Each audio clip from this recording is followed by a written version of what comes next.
Hello, everyone. This is New Hampshire Track and Field, powered by Marathon Sports. We're at the Plymouth Indoor Track here for the morning meet.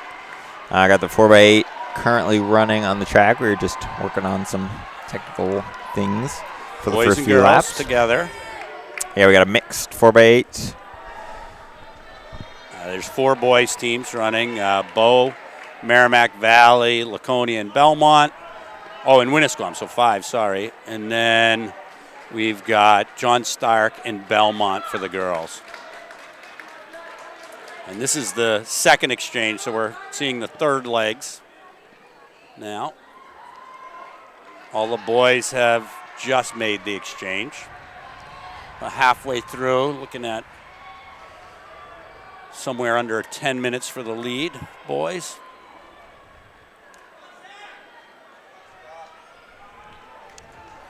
A nice little battle brewing here between Bow and Merrimack Valley. Another one between Laconia and Belmont. And Winnisquam looking to work their way back in. If I notice things correctly, they've got their stud, Mr. Goodwin, on anchor over there. So it'd probably be in the best interest of some of these teams to open up a gap because he's pretty fast. I think he's a 50-point 400-meter guy. John Stark girls into the exchange halfway through at 6 minutes.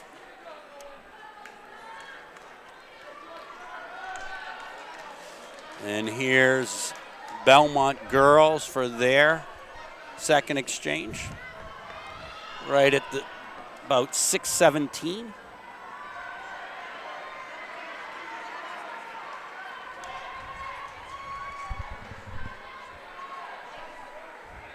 Bow and Merrimack Valley. Again, looks like Merrimack Valley's just sitting right off his shoulder.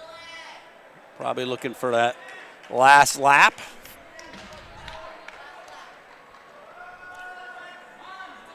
Winnisquam climbing right back in. Winnisquam had been in 5th and now is in 3rd. That's a pretty good lap by that guy. I don't know who it is, but. Yeah, so now we got Valley going to the front. Big move there.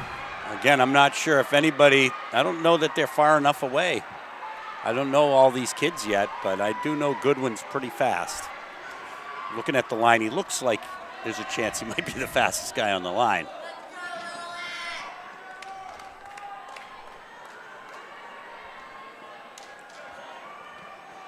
And he's off.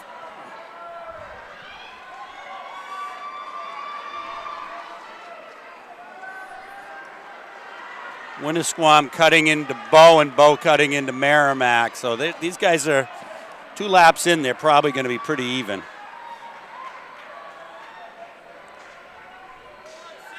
Well, maybe I should rephrase that. 1 lap in, they're going to be pretty even. You got a pretty good race now. Yes, it is. Goodwin doesn't look like he's wasting any time. He's out lane 2, and he's going to go right by. Belmont and Laconia in a heated battle. John Stark out well ahead of Belmont girls. They're not letting them take off too much. No.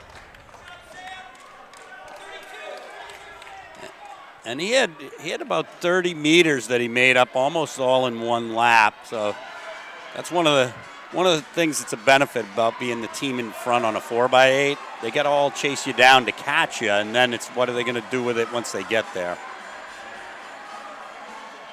I always like the situation where you could have a little bit of a lead, take off pretty quick, make them chase you, and then save some in the tank for that last 200 or so. Yeah, if you force them to go out a little bit too quick on that first lap, it really comes back. Well, there we go. By the end. Merrimack Valley sliding in the inside with 1 lap to go. Looks like Goodwin sat on a lap because he just took off.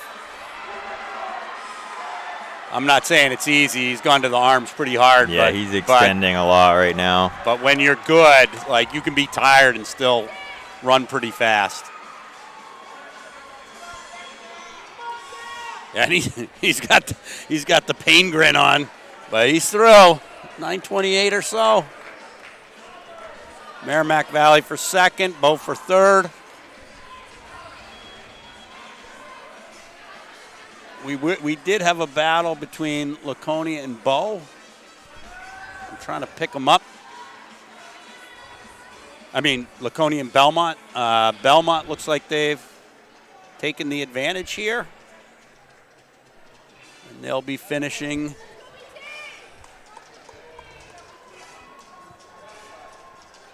not sure. I don't. And there's Laconia for fifth. John Stark girls, I'm guessing, have one more lap, and Belmont have two. That I would believe be my so. guess. Yes. I don't. So I there's don't see John, anybody at the bell, but there's John Stark on screen right now. So they're actually, I think they're lapping Belmont. they should be, yes. Yeah. I don't know who that is from John Stark, but she looks pretty good. Yeah, she's pretty deep into the split, so Yep. she looks pretty strong.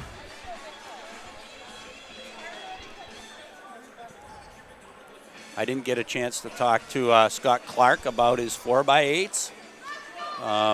Been a while since Belmont. Yeah, so I think this will be bell lap for John Stark. I don't. Really? Yeah. Wow. She had a good 2 laps then. Or I guess she still.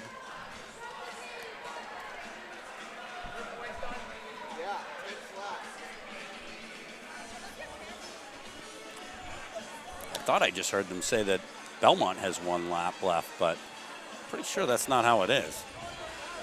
Oh, I thought they were lapping Belmont, but this is hard to tell with these mixed relays. The mixed relays, yeah.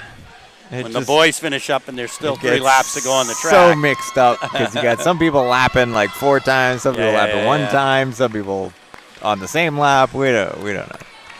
There's John Stark, finishes up with a 11:41, I believe, right around there. And then Belmont coming down the straight. Finishing the stretch. So is this the final lap? Hurdle crew. Yeah? It could be because we got to be somewhere around 12 minutes, right? Yep, and right at 12. They went through in 6:18, I believe. Yeah, so if they had Belmont actually had a pretty decent lead there. And that John Stark anchor caught her. So that was actually pretty close. All right, hurdle time. Yeah, so we're going to have Got a number of the coaches out there yeah, setting hurdles. There should be more coaches out there setting hurdles. Yeah, we got the hurdle crew is all coaches here. Yeah. It's pretty good. I'm always of the belief, not having a track that hosts hurdles. I'm of the belief, like, if you're a visiting team, which everybody's a visiting team here. Right, yeah. It's part of your job to set hurdles, right? Well, I mean, it's just, it helps the efficiency of the meet for everybody, so. For everybody. At Messinic, again, we don't have hurdlers, so we were willing, for the last 5 or 6 years, we trained our girls to be hurdle crew because we knew it was a need at the state championships. And seeing as my kids weren't going to be in the hurdles, they could haul hurdles. In order to make the state meet go a little bit better, and I knew I could depend on my kids. We trained to do that.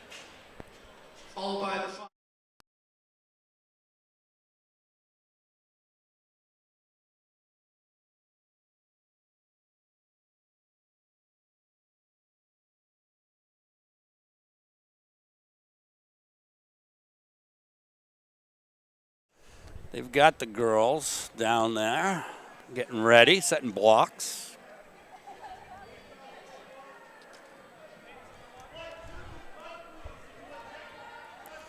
When we used to go to meets up at Dartmouth, I'm not sure, but hurdles always took a little bit of time. And again, we didn't have hurdlers, so lots of times the distance kids would kind of all gather around, and we'd look down the we'd look down to see people getting in blocks, and we'd say, "That's my kid." We'd each pick somebody, and I'm picking the guy that's jumping super high. He's got to be super fast. It was just fun to see. I used to do that in middle school. The jumping. No, we would. I would pick. Yeah, who you want? Who I wanted with my dad. Oh, nice. Because my sister was a few years older than me, so Yeah. when she was in high school, I was still in middle school, and so we would take bets, and we would put 25 cents on each race. Nice. And but he didn't know like how the seating worked. Yeah. Oh, okay. Right, like the inside out. So he's looking for whatever color he likes the best. And you're always picking. He would just 4 or pick 5. somebody, and I always would just be like, I'm gonna take Belmont there in lane 4, and he'd be like, okay, and I would win every single time, and he couldn't figure out how I was doing it. Or at least that's what he told you, right? Yeah. Well, he was pretty new to track at that point, so. Nothing like having a kid be the one that introduces you to track. I don't know how many times, oh, here we go. Oh, wow. Great Middle start of the track. here. Pelham out good. Pelham pretty Yeah, much with an entire hurdle. There's my advantage. lane 4 right there. There's your lane 4, yeah. Ava Millie of Pelham, 9.47. Lexus Brown, 10.45. Eris Bellevue, 10.68. It looks like there's probably 3-ish heats. Sometimes with the hurdles in the second meet of the year, close to Christmas, you can do a final all in one shot. The semis and the final are the same. I know, thing. not a huge field today.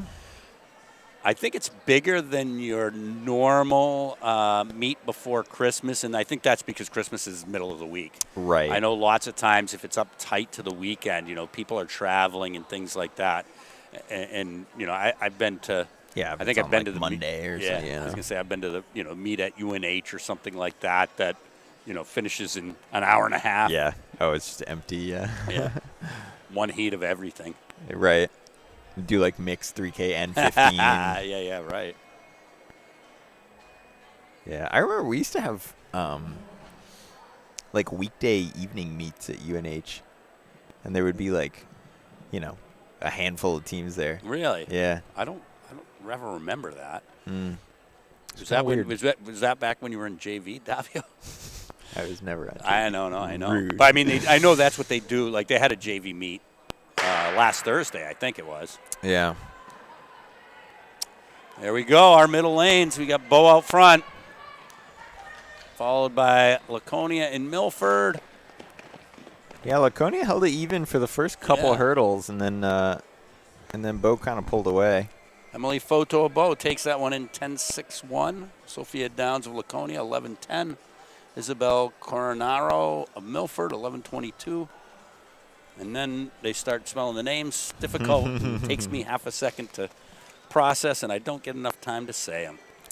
Yeah, I remember my indoor 3K PR is actually from like a weekday meet, like a Wednesday night at like 9 o'clock, and it was me and 2 other guys in the 3K. I wonder. I know, like when Christmas is on the weekend, they would shuffle things to a week. And I don't remember midweek, but I know that they would do that in order. Yeah. Obviously, if it's on Saturday or Sunday. Yeah, it was pretty weird. All right. Ooh, Belmont coming back. Yeah. Oh, and Guilford right there too. Yeah, Guilford got out really, really well at the start, and then Belmont had a good surge over the last few hurdles to catch up. Adeline, the one I always mess up, Takangas. You got it. I finally got it. I read it differently. 10.33. Emily Aguiar was second. Adeline, I've been saying her name a lot because I do the announcements for Wilderness, and she's been really good from the start at hurdles. I think she prefers 300, so this is a little short for her, which might explain why she wasn't in the lead at the beginning.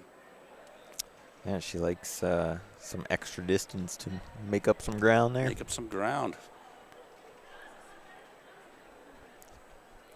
All right, we've got the boys.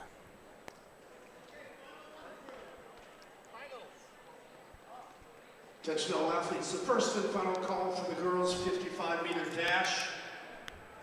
The following girls have qualified for the Looks like we've got, I can't tell if we've got 2 heats down there or not. There's more guys standing there than there are for 1 heat. Yeah. But it could be that they're open blocks as well. If they're down there for like the sprints. What's that? If they're down there for the sprints.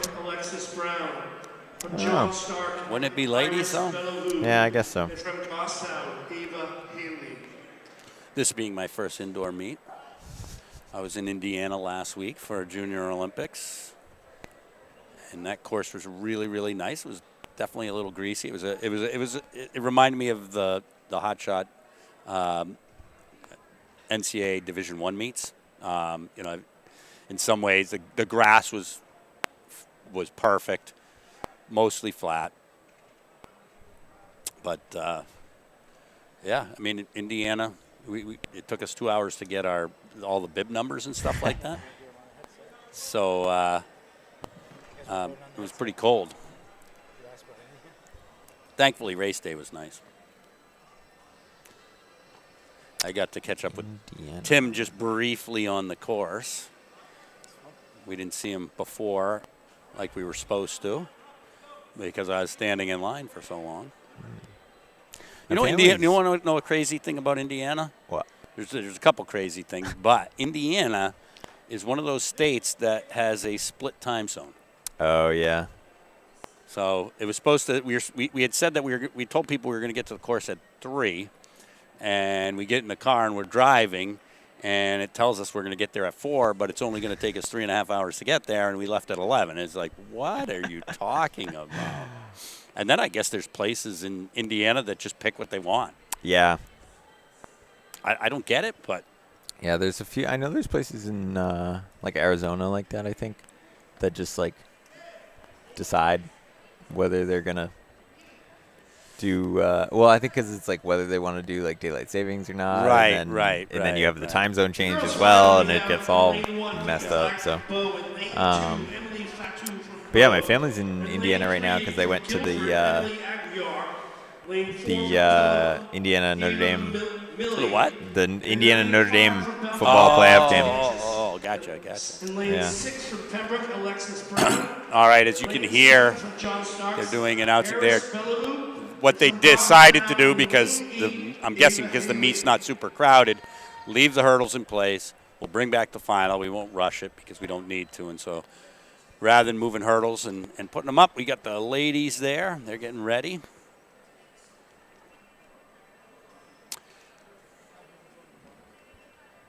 Well, you want to go back to the way it was, Davio? I'll take Belmont in lane 4. You want Pelham in lane 3? Or are you going to go into outside lane? No, I'll take Pelham, yeah. She looked good on the earlier heat. Yep. Oh. She's first to the hurdle. Oh, yeah. She's going to have a full hurdle lead there. Yeah. Wow. Wow, that was a great race. That was. So Ava Millie, Pelham, 9:20. That's pretty quick. It'll be Tanganchis in second, 10:07. Emily Aguiar of Guilford, 10:32. Alexis Brown Pembroke, 10:40. Emily Foto was 4th. Hurdle crew is putting the hurdles up to and moving them back for the guys. Why do they move them back? So I think the whole idea on high hurdles, and I don't know much about high hurdles, is stride length. Has to do with stride length. And so when you watch the girls finish, they've got a long run up to the finish line. But how do you do that with the boys? You'd either have to, in for outdoor, they just add 10 meters and right, because that's what I was thinking. Like with the 110 hurdles, it makes sense to move the hurdles because but you really you're going can't, to the 110. The thing is, you can't move these back that way. So what happens? It just shortens the run into the finish line. Yeah. Well, because I don't know, it's like versus like the 100-meter hurdles versus the 110-meter hurdles. It makes sense to move the hurdles, but if you're both running the same distance, it seems weird that you move the hurdles. But I guess again, it's stride length. Like the boys would have I mean, it'd be probably fun to watch, right? Right. The boys would probably be popping up real high because those hurdles would come real fast. Yeah. Have you seen the videos of like when When Landon decides to run hurdles? No, where if they put the hurdles on the wrong wrong marks. Yeah. And it totally just screws everyone up because it's like. Well, there was, I mean, infamously, there was a U.S. trials where they put the steeplechase barrier in the wrong spot. And one of the girls that was from the U.S. that was going to make it ended up, like, fracturing their knee or something. Yeah, you don't want that. No, that's crazy. I think right spot, wrong height. Here we go. Right. Oh, Pelham way out front in this one. Colby Carrera, that's what I was checking to make sure of. I think he was your D2 champion and maybe your Meet of Champions champion last year. Yeah, he had a good season last year. 8:07. Next up, Decato and 9:85. I would say class of the field. Class of the field. He looked good. Looks like they are setting hurdles, so there'll be 2 heats here. I think he'll make it through.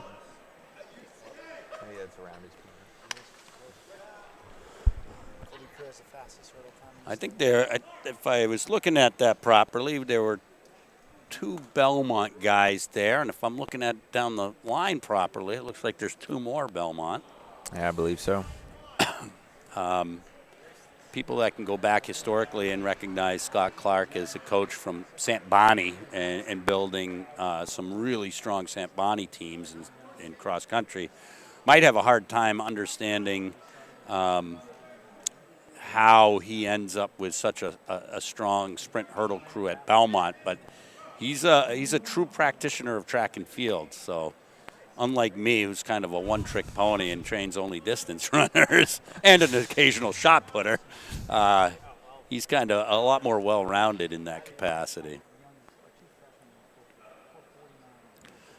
Moving from St. Bonnie, which was another dirt track, to Belmont certainly didn't hurt. Well, we got a pretty good race here. Yeah. I'm trying Prospect Mountain in Belmont. Prospect Mountain, Duarte with 940. David Tripp of Belmont, 946. So they move on. And I think Dylan Hawkins, 1041. I think 985 was second in the last race. So he's sitting on the bubble right now. They'll figure that all out. They just jumped 6'2" in high jump. Do we have a bubble with 2 heats? Well, I mean, can't fit them all in. So 6'2", looks like John Stark in the high jump. I had a kid that ended up jumping 6'3". He was also a shot putter. He's actually the school record holder in shot put. He was a basketball player, sort of a big guy.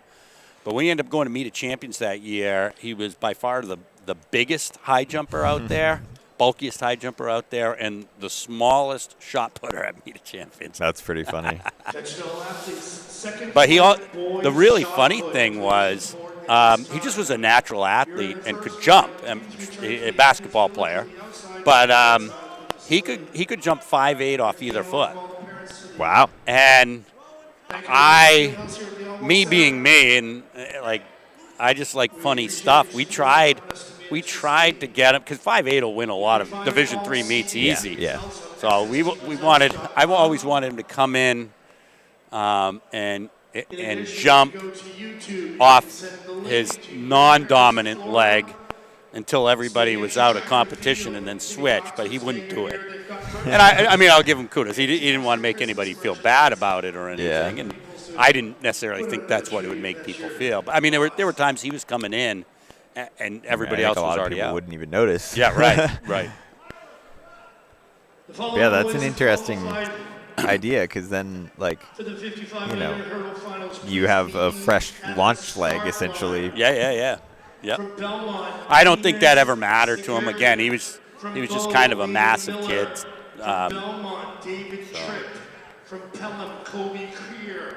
From Prospect Mountain. I also had a kid. From Belmont. I had a distance running kid that was, I think he was only like 5'6", so I wanted to do it so that we'd have him jump over the kid at some point, and get a picture of that. Yeah. Because that would have been pretty funny. It turns out too, like he ends up jumping 6'3". I think that was his junior year. He ended up with a knee problem his senior year, but he jumping 6'3". That year, the state divisional championship was won in 6'6". Wow. By, I can't remember, his last name was Saltmarsh, J.P. Saltmarsh or something like that, and he ended up coming in third with I think he only jumped like 6'2", but. Two Bow kids were in front of him, and I think the Saltmarsh kid went on to win Meet of Champions as well.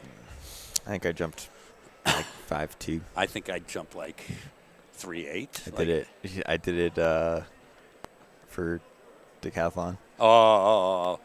Or actually, I did The boys hurdles we have Clipper relays one year. Oh, okay. Because we didn't have enough high jumpers. Yeah. They were like, "Who wants to do it?"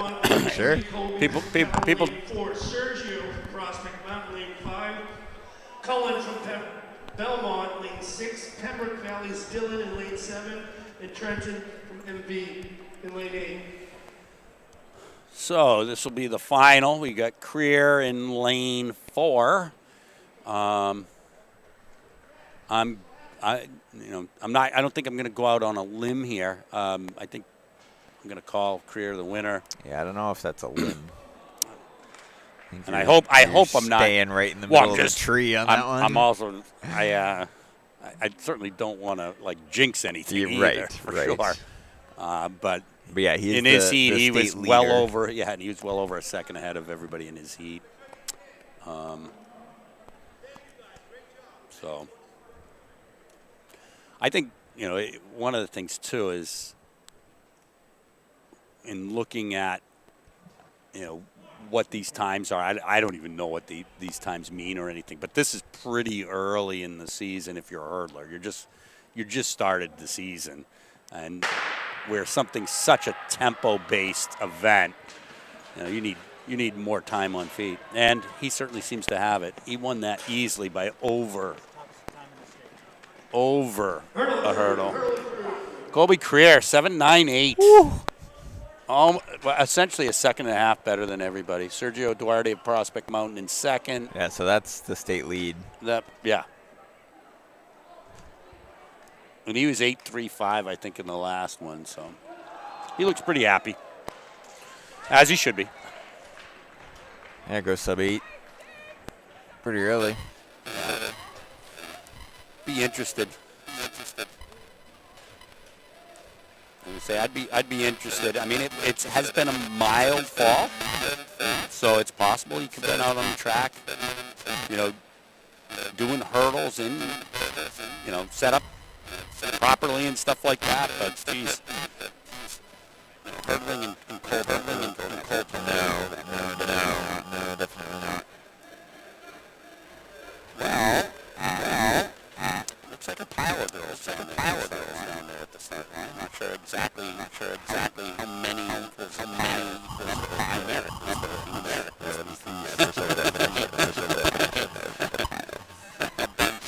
A bunch, a plethora, a gob.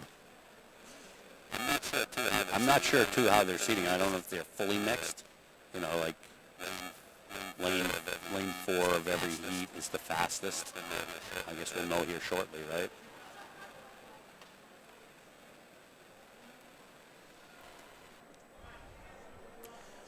And to be fair, I mean, the reason that there is a pile is that when you're first starting out indoor, and we're only the second meet of the year, I think everybody, probably not everybody, but a lot of people start at the 55 and then figure out where they're supposed to be from there. Elizabeth McGurk, who ended up being one of the best distance runners for Messinic, started as a 55-meter runner. She didn't come out as a freshman because she was worried 3 miles was too far for her. She just ran 100 in the fall, so I guess that's not it. Well, there we go. Guilford way out front. That's going to be Macy Sawyer. No surprise there. She, I believe, yeah, she was the state champion in the 100 last spring. Times haven't come up yet, but she was the winner. Let's see what we get. The girls are not happy. There we go, 7.73. Jocelyn Ingram of Kearsarge in second, 8.36. Tie with. Meter dash. There are 8 heats of the girls. Oh, what the heck just happened? Bree Lemire, John Stark, 8.36. I don't know what just happened. Yeah.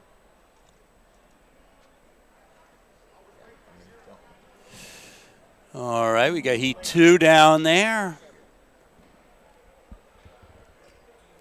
Yep. We just said 7.73 was the fastest time there. This will give us a good indicator if it's. Attention all athletes. Yeah, I think the lane 4 has the fastest from each. Come in, take a knee, and listen for your name in lane. So Belmont with that. That's Ava Lacasse, 7.92. Girls high jump, please check. Camden Wilson of Bow, 8.38. Letitia Tyler of Manchester West, 8.73. So yeah, they're putting lane 4 is the fastest seed for all the heats.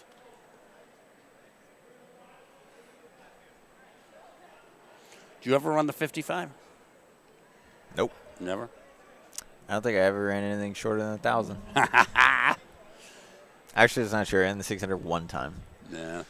I remember, I mean, for us, we don't have access to an indoor track or anything like that. And Landon used to take indoor as an opportunity to try everything. Yeah. So he did try everything. Oh, Somebody false started and having lane 1 basically just do a double start there. I think we've got some people that this might be their first time coming out of blocks. I've never run out of blocks. Ah.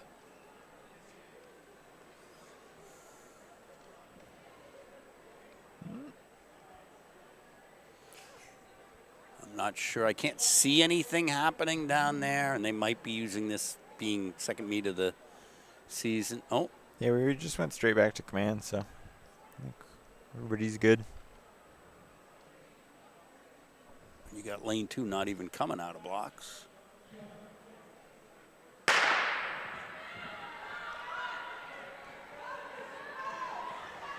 Another big win here. Yeah, Pelham well out in front, 7-7-8, but they're giving it Samantha Trault 7-8-4 officially. Charlotte Weiss of Bow 8-4-3. Kylie Rowe in third.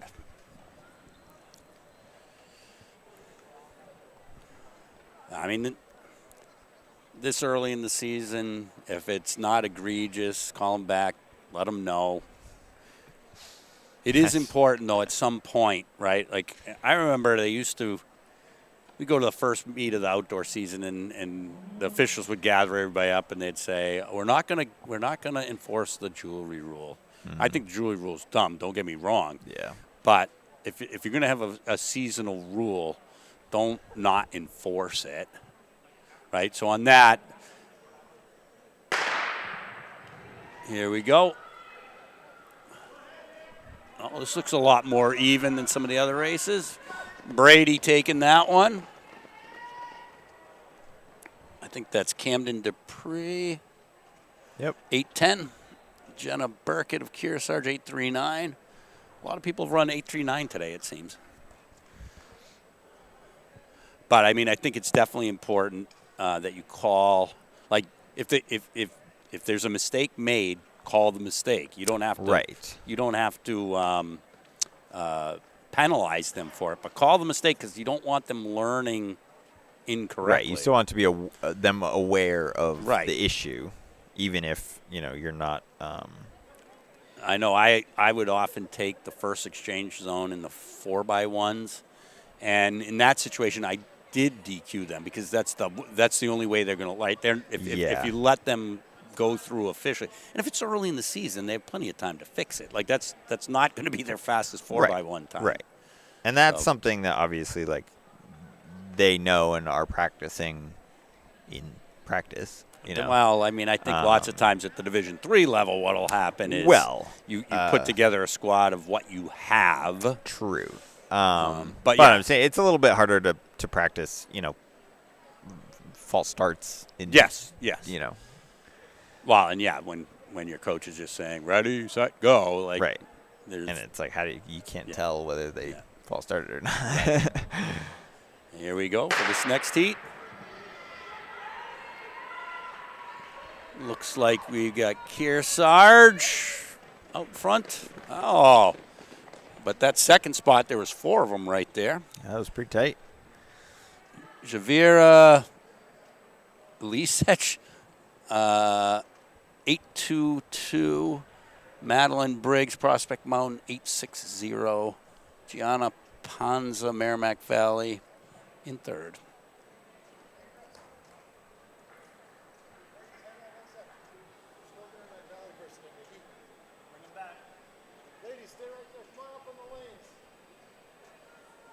So Merrimack Valley in 3rd. There's no Merrimack Valley girl in the race, so she didn't finish 3rd.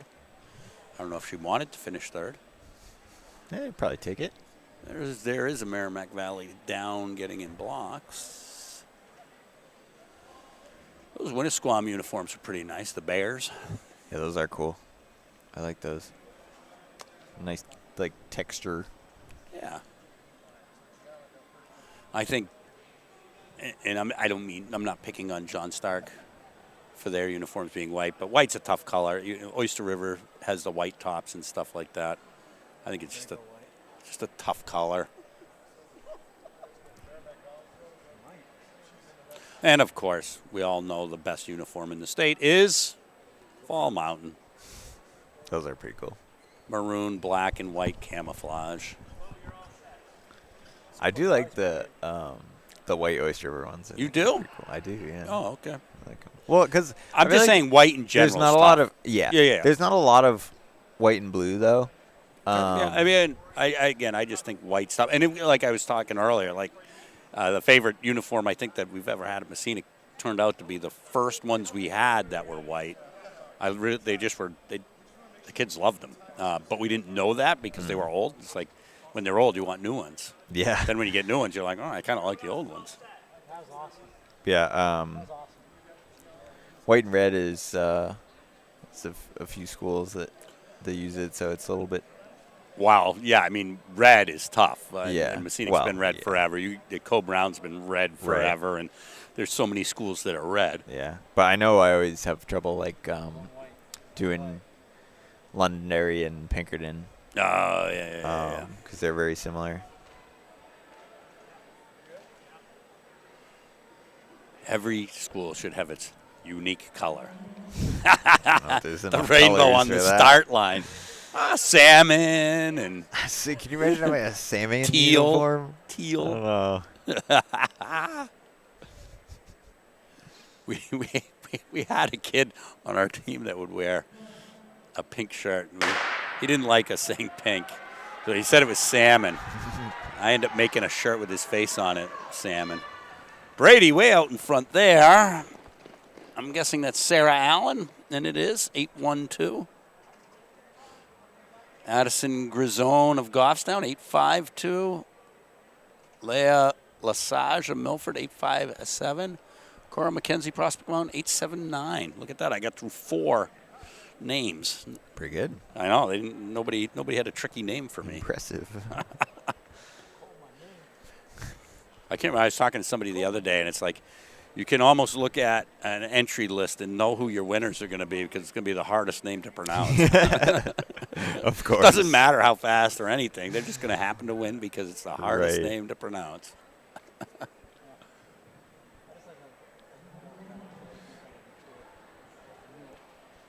Yeah, I can't remember why we put his name, his face on a shirt, other than the obvious reasons of giving him a hard time. Yeah, it's just funny. Well, I had made up shirts for Yuki Kawuchi, marathoner. Ooh, Belmont out. That's closer. Belmont with that. That's going to be Hannah Young from Belmont, 7.98. That's pretty quick. Avery Kelly of Pembroke in 8.13. Josie Van Ham, Bow, 8.77. And Sophia Downs of Laconia, 8.85. So that was a fast one. We've been looking at 8s, and that was a 7. But, yeah, we made up some Yuki Kawuchi shirts when he was running. I think it was New York or something like that because I became a big fan. He was racing in Japan or something like that, and there was a shot like where he was coming from way back on the leaders. I mean, at one point he was running a segment, it looked like, with his eyes shut. I'm like, that's just awesome. And then, like, he caught up to him, they surged, and then he surged past him. So he was running New York. I think it was his first time in the United States. We put his face on a shirt that said, run or die trying. This is hard. I'm listening to two conversations at the once same here. time. I got you in one ear and Tim Cox in the other while he's watching this Bubble meet time and is another currently meet. 8:38, Mike. What's that? Whoa, that is tight. And new bowl time. Talia Watson of Belmont, 8.20. Katie Lorenz, John Stark, 8.23. Caden Robb of Winnisquam, 8.56. And Alana McGuire, Pembroke, 8.91. Oh, on to the boys. On to the boys.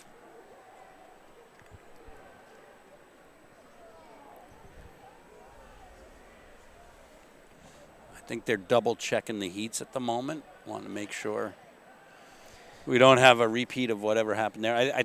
I'm not sure what happened. I think they might have just jumped the entire heat.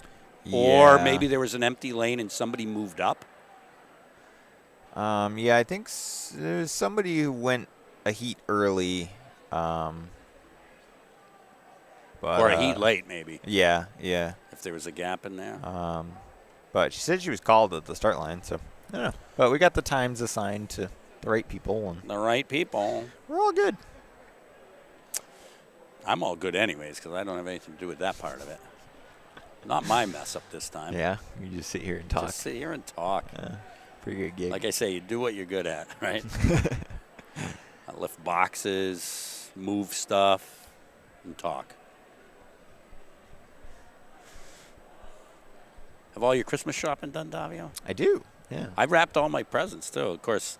I have not wrapped. I need to do that. I usually do that Christmas Eve. But say my eldest is now 18, and we decided, my wife decided, I should say, and I'm 100% behind it, but we're not doing presents for anybody. Mm-hmm. And what we're doing is we each have to plan a family trip.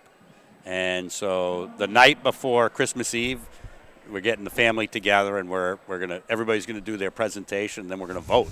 And whatever one we pick, that's where we're going. That's pretty fun. That's fun. I like that. Yeah, and this was my wife's idea, but I don't think she's planned one trip that she's ever been on. And she just realized it now. Like, she's never planned a trip. She goes on trips, but it's always somebody else planning them. So she's having a hard time. All right, we got the first heat here. Ready to rock and roll. Whoa, this guy from Interlakes in lane 2. Nope, Milford. Best haircut in the entire place, I would say. Pretty good. Too. That was Avery Wilson of Milford, 6'8", Devin Gask of Interlakes, 6'9", Nicholas Oglesby of Merrimack Valley, 7'4", and there we go. I don't know. I don't know if I'm impressed by people's hairstyles because I just don't have any, or I mean that's a fantastic afro. I'm being serious. I think that's, if I could grow hair out like that, I definitely would, but I can't.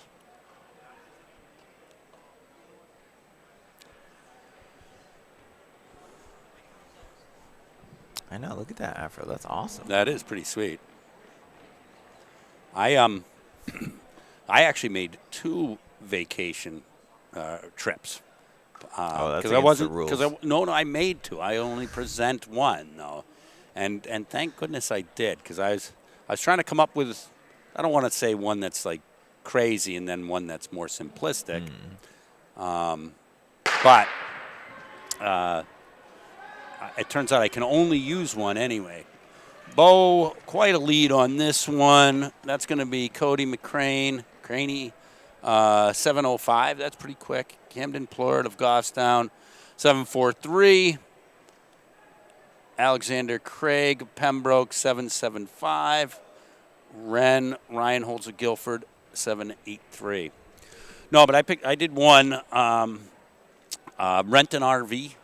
That's fun. Work your way down to West Virginia, and all 2 of my kids, the 3 of us, have done a bit of rock climbing. I probably climb the most. My youngest is probably the best at it, and she actually just got into bouldering, and because she just got into bouldering at school, is the reason I can't go on this trip. Because she was bouldering and made a strong, weird move, push with her foot, and broke her kneecap. Aye. Yeah, so she'll be in recovery. So she's the one that I was most likely to go rock climbing with. Right. So I had to change that trip. It's a weird climbing injury. It was really weird. The doctors, once they heard the story and then they looked at the damage, it made sense, but it was really bizarre. That is strange. People were all like, how high did you fall from? Yeah. And that wasn't the case. Oh, that's this is a pretty tight. good one. Yeah. Bo takes it. Over Interlakes. Gavin Buxton. Bo, 7:11. Get a Slurpee. David Walker Interlakes, 7:25. Lucas Van Demore, Plymouth, 7:31. That was pretty tight. Max Poole in Manchester West, 7:34. Yeah, but what happened was she made the move, and what the doctors believe happened. So we don't really think about it, but your femur has grooves on it, and there's like ridges on your kneecap, and the ridges on your kneecap ride through those grooves, and that would help track it in place. Some people have deep grooves, some people have shallow grooves, and my poor daughter has shallow grooves, so when she made that move, it was easy for the kneecap to pop out a spot, and so it really just kind of blew out. And then when it slammed back down, it chipped the femur. And then there was some ligament damage in there. Yeah. So she just had surgery the other day. The bone had actually worked its way back into place and was adhering itself, but they had to put in a donor ligament or donor tendon to beef that up. Plymouth way out in front. The following girls have qualified for the dash. Nathan Lyons of Plymouth, that's a 7:03, pretty quick. Noah Sheedy, not related to Tyler Sheedy, Manchester West, 7.52. Christopher Bode, Merrimack Valley, 7.55.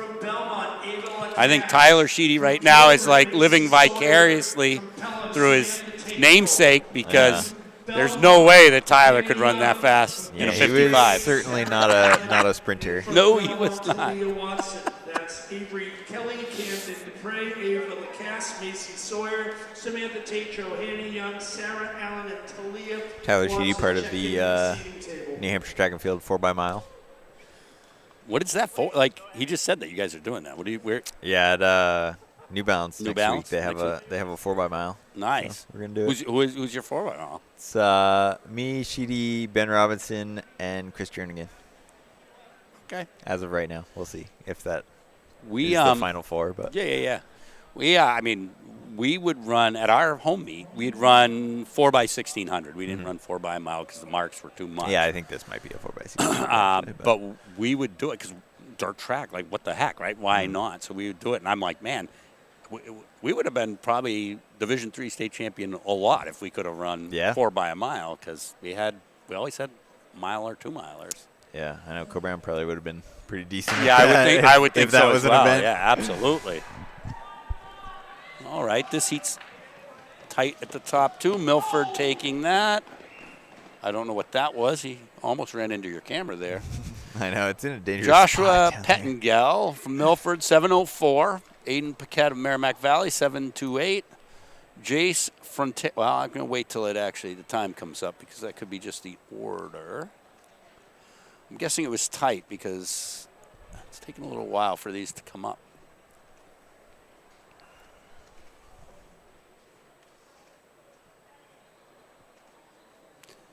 Yeah, when you're getting most of your points in the 800, 16, and 32, you probably can put together a decent 4 by a mile.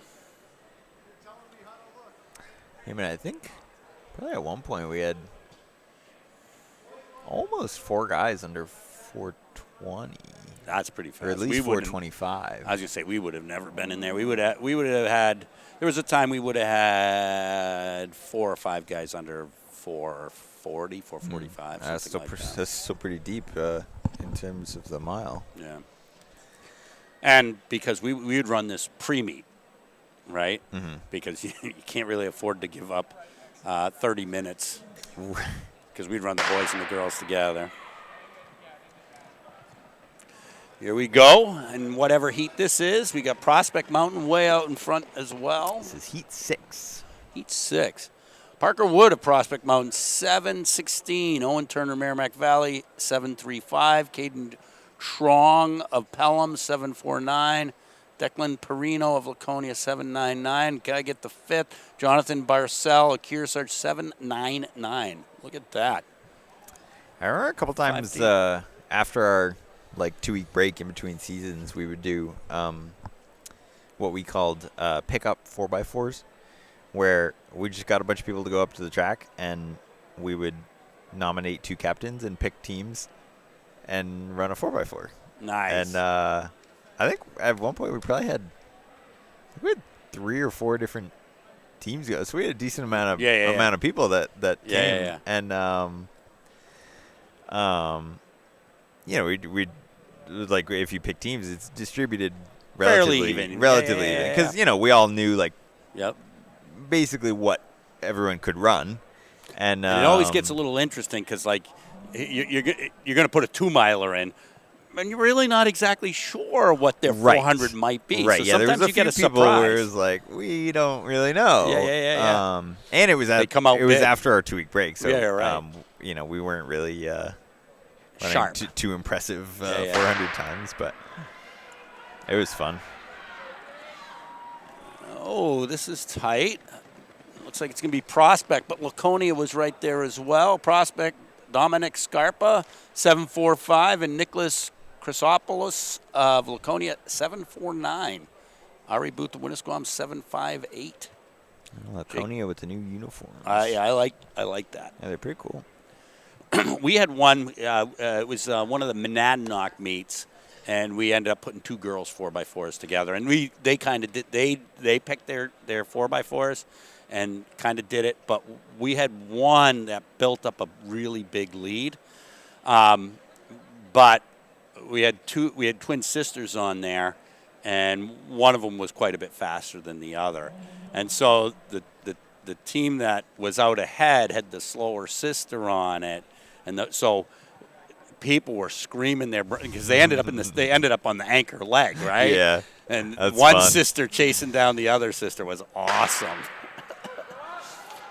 We got Belmont. Good start. Yeah. Oh, Prospect was coming on. That was good. Boys, long jumpers, please check in. Brock Smith, Belmont, 7:35. Bryce Watson of Prospect Mountain, 7:50. It's kind of a little deceptive there. And I'm not saying that the time's slow, but there was a 7 7:0 something that didn't look that one looked really fast. I don't know if it was, again, just so many people were up or Did what. we get a 6.9 at some point? Yeah. That looked fast, though. Well, yeah. But yeah, I mean, it kind of just depends on who's in the heat too sometimes. Yep. Absolutely. It's a little deceiving. And I think the other thing is those were some pretty big boys. So big boys moving look fast. Right.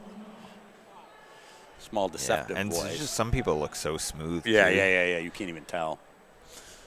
We used to have a kid on the team. We'd go out for a run, long run and stuff like that. And he never really intended on picking up the pace. The next thing you know, you're running like low sevens. It's like, dude, what are we doing? Like, he just, you couldn't tell he was picking it up at all. Attention all athletes. The first Whoa! final call, girls. Interlake's way out on that, and he's excited. Landon Riches of Interlake, 7:14. He was super stoked. Gavin Drew and Pelham, 7:42. Brendan Courtney Milford, 7:63. Owen Dion, John Stark, 7:90. Abel Clementco Brown, 8:08. Selling some merchandise out in the foyer. If you're looking for results or if you're looking for seedings where your student athlete will be, you can find that information on sstresults.com. Looks like this is the last heat. Now we see the girls down there, so those are the ones that were called for the final. Funny you say 2 weeks out or 2 week break and stuff like that. We used to, and this was the Friday after Thanksgiving. We used to do our eggnog 400 challenge. No. That was always interesting. That's 400s, and the rules were you have 1 cup of eggnog, 8 ounces, and then you run 400 meters, and you have to stay on the lead lap. You can't get dropped, or you're out. And of course, if you return your eggnog outside of your body, you're out as well. Yikes. And I think I would last 1 rep. Well, see what ends up happening. The funny part is there's you don't have to run fast. Right. And so really what happens is you find it generally speaking, it's a jog fest. Yeah. And stuff like that. And you're going, and what's happening is as you're running along, people are in different states of distress. And so you're making fun of people. That's horrible. Which is awesome. Oh, man. Milford out to a lead there. Up next is the girls' dash. That's probably Marcus Hebert. Marcus Hebert Milford, 7:30. Sam Kinsley Turner. John Stark, 7:40. Sergio Duarte of Prospect Mountain, 7:50. I actually liked it, though, Davio, because this was an event that I could be in with high school boys that can run sub 5-minute miles, and I could win. I won like half the times we did it. We did it like a dozen times.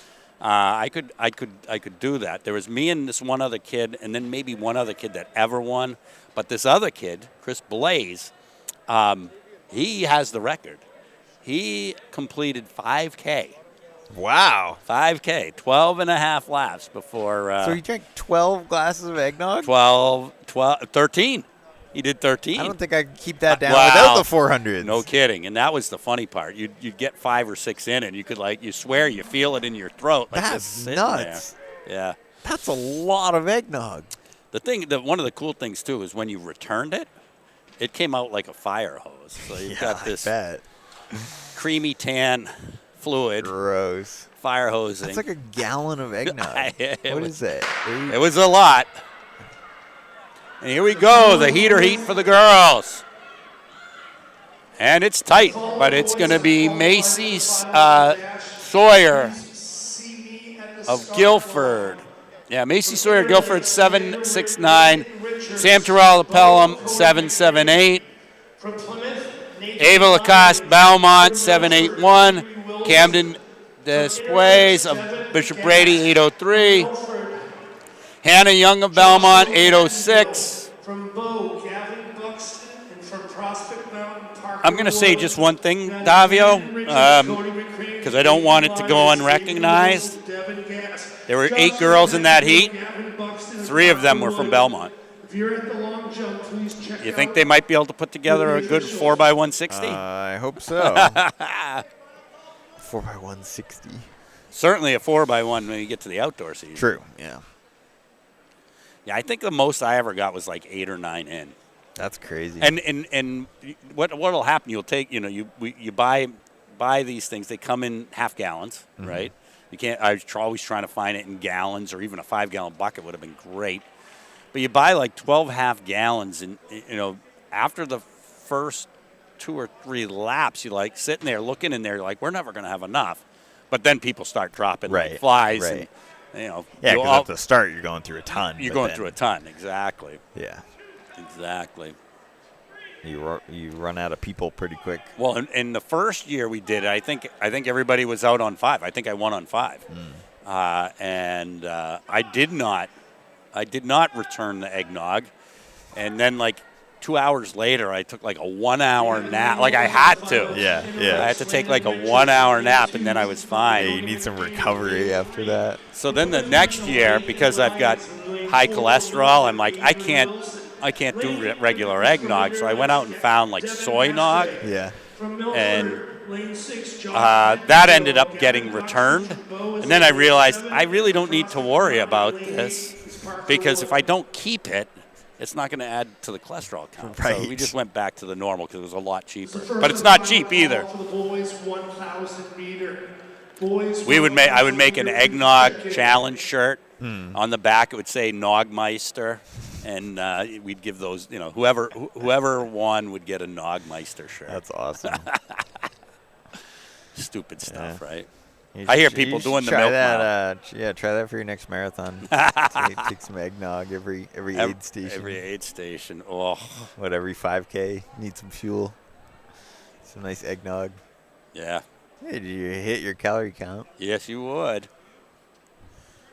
But the best part, the other part is it's all about camaraderie. Really, was what it was all about, and the kids picking on each other, and then once you're out, all of a sudden they're rooting for somebody, right? Yeah. Because then you're out and all the pressure's off. Yeah. But then you're still invested in the rest of the people running. Yeah. I mean, I had a lot of people pretty angry. Not angry at me, but when you tend to win a fair amount, then everybody wants to root against you, I should say. So that would happen quite a bit. Take Smith down. We did have one kid though that he decided the heck with this, and he went for it. So, he downed his eggnog and took off. And, that was probably the earliest that everybody was out. Yeah. Because he just forced the pace. And when you're forcing the pace, you couldn't drink Yeah, I'm sure there's a lot of different strategies you could employ. You could, yes. And here we go, heater of the boys. Oh, it looks tight up front, but it's going to be the best hair in the building. Mr. Joshua Pettingell of Milford.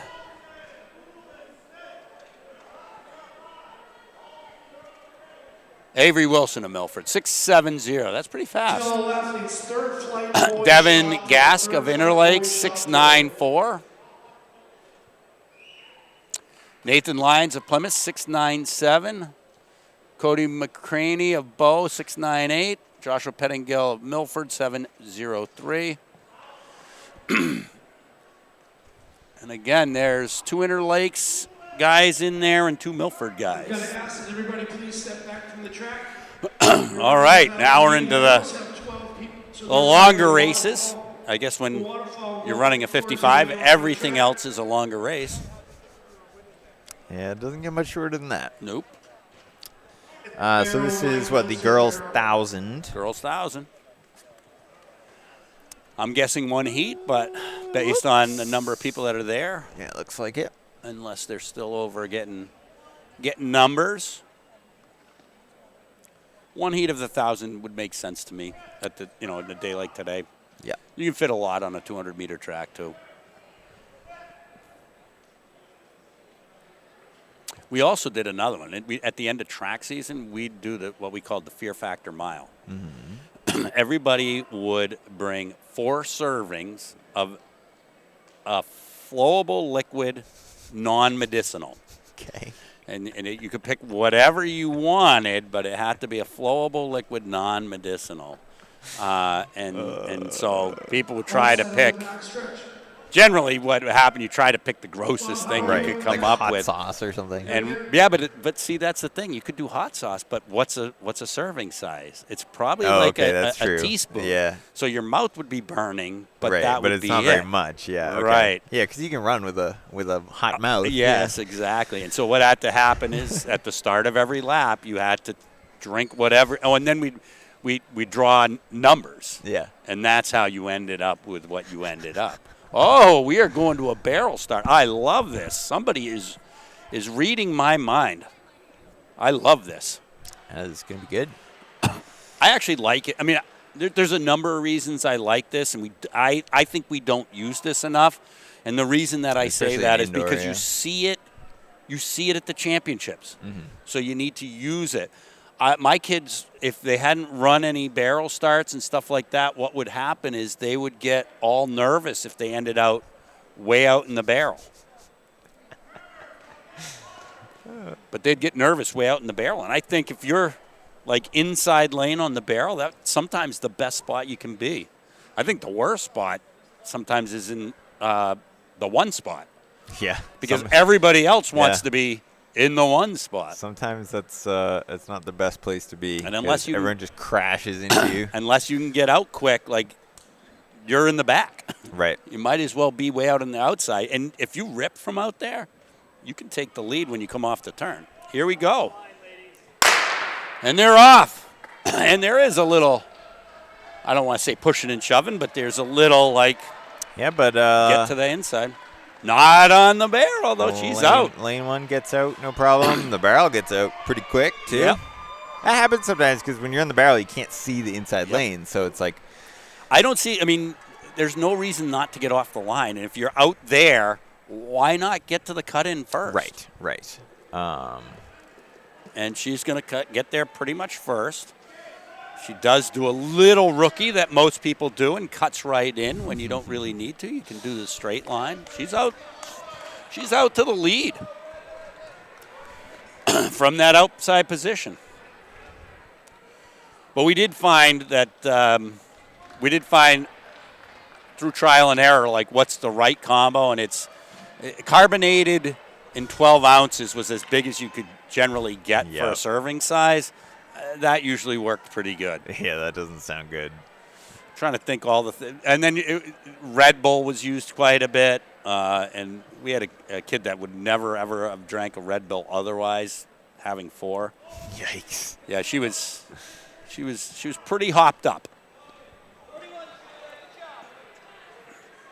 So we've got Pembroke Academy with a 20-meter lead over Bow. Julia Ho of Bow, who's a solid athlete, I know from years previous. You got Regan Sutherland in third of Plymouth, who's solid 800-meter runner. So that girl from Pembroke is out quick. Yeah, she looks pretty good. She's about to lap her teammate on. She's going into lap 3. She's got the number 12 hip number, and now is about 10 minutes in front of Bo. 10 minutes. You've got Prospect taking the third slot over Reagan Sutherland, like I said.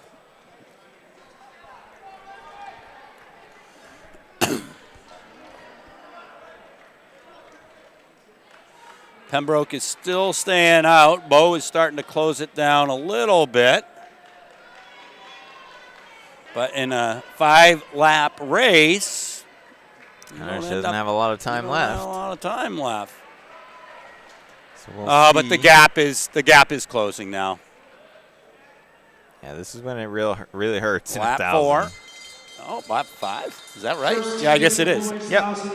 That's Katrin Bergeron of Pembroke. She's a freshman.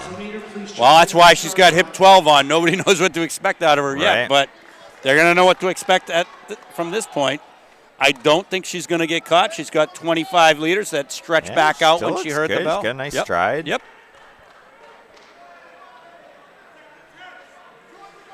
Yeah, I mean, she's opened up a bit more of a gap. Yeah, so she's someone to watch. I would say so. Yeah, excellent run here. She's into the finishing straight. We're at 3:25. She's going to run 3:30 or so. 3:30 and change. Yeah, that's a solid run. early season 1,000. There's Julia in second. And it is Regan Sutherland in third, followed by Prospect Mountain. We've got a good race between Goffstown teammates. 7 takes it over 2. Merrimack Valley after that. Coe-Brown coming around to finish. Pembroke has one more lap. Yeah, so she was entered without a time, so that makes sense. Well, that makes sense. And it's probably her first time running the 1,000. I'm guessing, yeah, absolutely. It's a tough, I always entered kids with a time, but I always also was generous on the time. Right. Because to me, rather than giving them a time that maybe they can run at the end of the season, if it's their first meet, you want to give them a time that they can run. Right. You don't want them to necessarily have the number one hip on and then not be able to maintain that spot. Yeah. It's not a positive, it's not a positive experience. You want them to have positive experiences. And she ran it really well. Yeah, really well. Like she didn't, go out too hard. I'm gonna say I'm sure that lap 4 was slower, but she had a great lap 5. So she figures this out. She's gonna run pretty fast. Here comes the boys' heat. I believe it's the only one.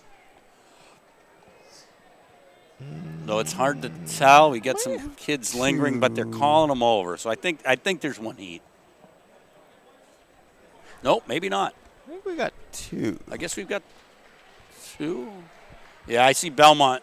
2 Belmont guys with hip 4, so they can't be in the same race. As we know, matter can't occupy the same space. Different matter can't occupy the same space at the same time. I think that's Neil deGrasse Tyson or somebody says something like that. I know it wasn't me. No, you just came up with it. I mean, I said it. I didn't come up with it, yes. Girls 600 meter. Girls 600 meter, please check in. If you're currently not in an event, we do ask that you please remove yourself from the oval. Thank you for this does look, if I were to guess, I would say that this is the slower of the 2 heats. As there is only one pair of racing shoes in that heat. That is sometimes a good indicator. But they're going. They're going. They certainly are. Oh, my Lord. I used to love this when you got a kid, an event they've never really done before, and, the gun goes off and they get excited. Yeah. Oh, absolutely. And then we used to see it outdoors in the 800. We're going to go through the 200 in about 32 here. 33. So 66 pace. That's 212 for 800. That's about, 240? Yeah. 212, while that might not be super fast in an 800 for early season, I'm guessing probably about a 245,000. I'm guessing this might not stick. We'll see. Looks pretty good so far. Yeah. You just said it should be 66. He's going through in 68. Yeah, not too off pace. No. Guy, the kid with the one hip looks really smooth. The pace is definitely slacked a little bit. And the field is starting to catch first. Watching him come off the turn. Still not horrible. Definitely looked like the gorilla's starting to climb on his back. He's starting to hurt. But he's got a pretty good gap still. Yeah. And the gap's not, nobody's on it, so to speak. He might stay out. And he's starting to have lap traffic. So in a race like that, this is probably positive for him. Yeah. Gets to chase somebody down. Yeah, if you're by yourself, then we're not talking Graham Blanks running into lap traffic. Trying to break the collegiate record. Almost had it. Oh, he's going to stay out for sure.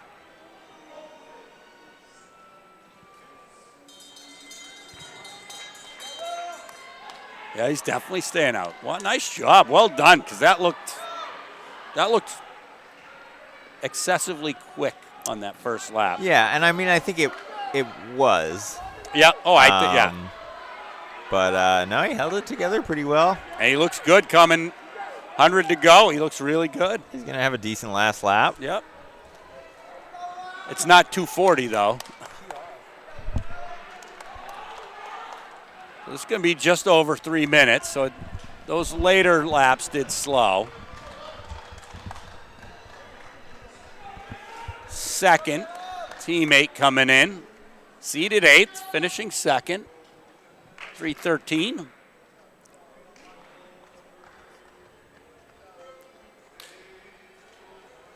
Yeah, 3:01, not too bad. Goff's down for third, 3:20.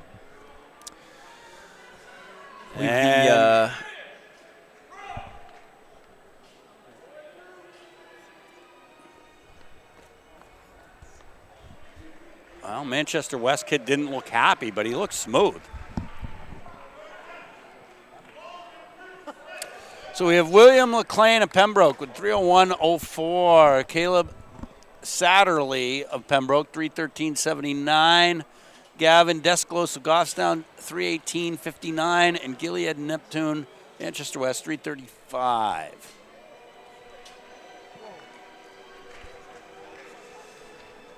We got a couple guys finishing up on the track, and then it'll be the heater heat. What's the qualifying time is 3 flat? I don't for know. the 1,000, I believe so. And again, that's qualifying only in order to get to the qualifying meets. I wish they could come up with a different name. I know. Well, because I know last year there was some there was a school that thought that because the kids hit the qualifying standard that they were in the state meet. Mm-hmm. And so it'd be nice if they could just call those meets something totally different. I don't know what that should be either. Wow, we got Pembroke in here again with the number 1 hit. So yeah, if they have 3 guys. Big 1,000 school. Yeah. And I made the comment about racing shoes, but only about half these guys got racing shoes on too. So a third heat? I think it is. I was just looking over there. I was wondering about that. I think it is. I was wondering what Korthals was going to run. Right. Yeah, because we got some other guys over there who I know, you know. Well, and they put together a heck of a 4x8 team last year. And it looks like they've got 3 Milford guys warming up. So I would say, and then there's Hud Nomeyer of Interlakes, who's a stud as well. So yeah, that'll be nice. That's going to be a great heat. Yeah, Reynolds got a number on. Yeah, that actually would be a pretty good race. All right, they're going through a little slower than the last one in 35. Manchester West is out in lane 2, unnecessarily.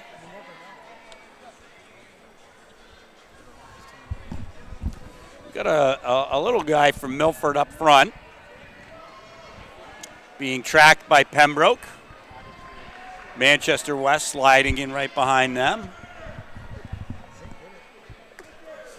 I'm seeing down at the end of the runway the future of New Hampshire indoor track and field. Kid running around. Who's down there? There's a little kid.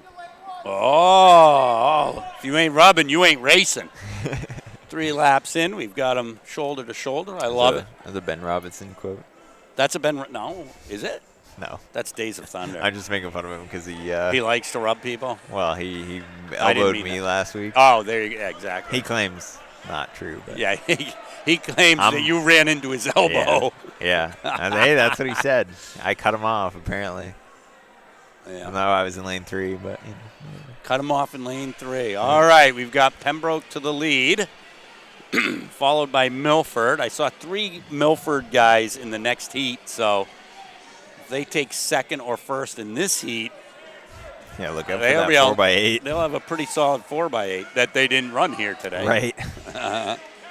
Hey, they need to run 1,000.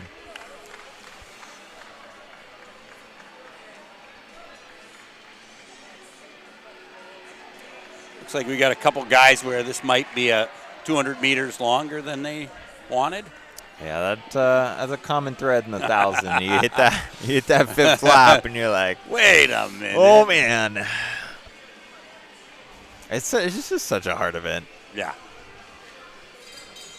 Well, like the it's 800 short if you're a 1,500 meter runner or a miler, and it's long if you're an 800 meter. But the 800 is such a tough event. Yeah, anyways, And then you just add another 200 on the back.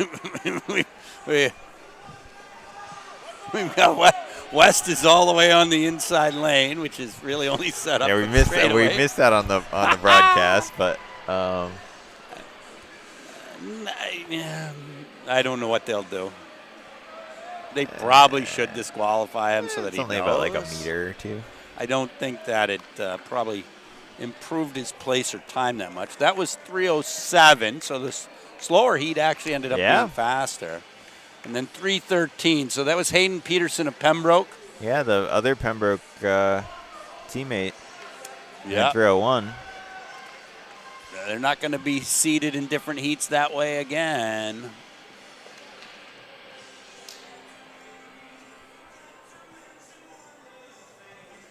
All right, one heat of the girls, and there's going to be 3 heats of the boys. It's just funny how that works out sometimes, which probably means there'll be 1 heat of the 1,500 for the boys and 2 for the girls or something like that. Right, because everyone just puts all their girls or all their boys in one event. And I used to try to do that, like the first meet, so that just all the kids, like, they know where they're supposed to be, with their training partners and stuff like that. You've been working out and running with other people, so it's good to race with them, and then that way you have kind of a reference point. Give them a little familiarity. Yeah. No, definitely. All right, now we've got mostly racing shoes here. And looks like we got a set of trainers, but the alphas. Especially, you got people who don't know, they're not sure how they should race the race, and you can't really tell them, oh, well, go out at this pace, this because pace they don't know what that effort. means either, Especially if, like, you're starting out in UNH. Right. What's your pace on a 160 track? Oh, yeah, I know. No idea. I used to try to figure that out, when I was in high school. It's like, I have to run a 27 for a 160, and I'm just like, 3K I don't know what that means. All right, we got Logan Korthals out to the front being tracked, or trying to be tracked by Hud Nomeyer. Milford's number 2 guy is right there. Michael Reynolds in 4th.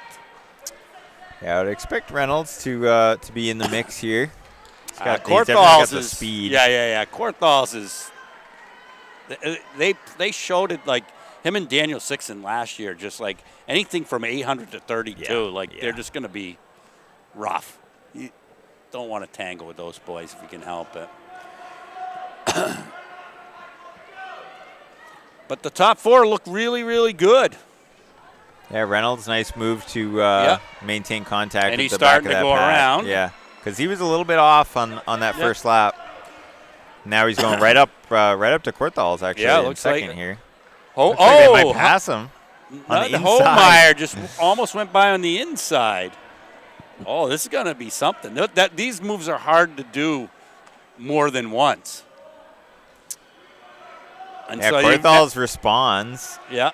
And now Reynolds trying to go up the inside.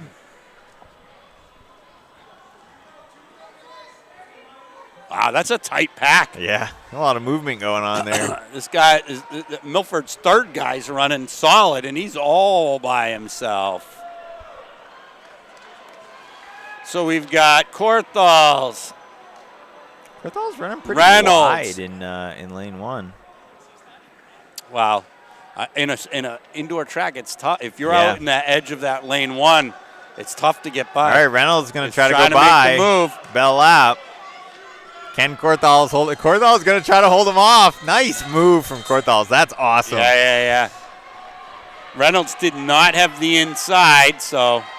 Yeah, Reynolds gave a big surge to go around him, and Korthals held him right on the shoulder. Yeah. And to me, it looks like Korthals, he's just playing the hold him off. Oh, he absolutely is. He just went out into lane 2 to keep Reynolds off him and then swerved back into lane 1. And here comes. Now he's got a big kick. Hud Nomeyer as well.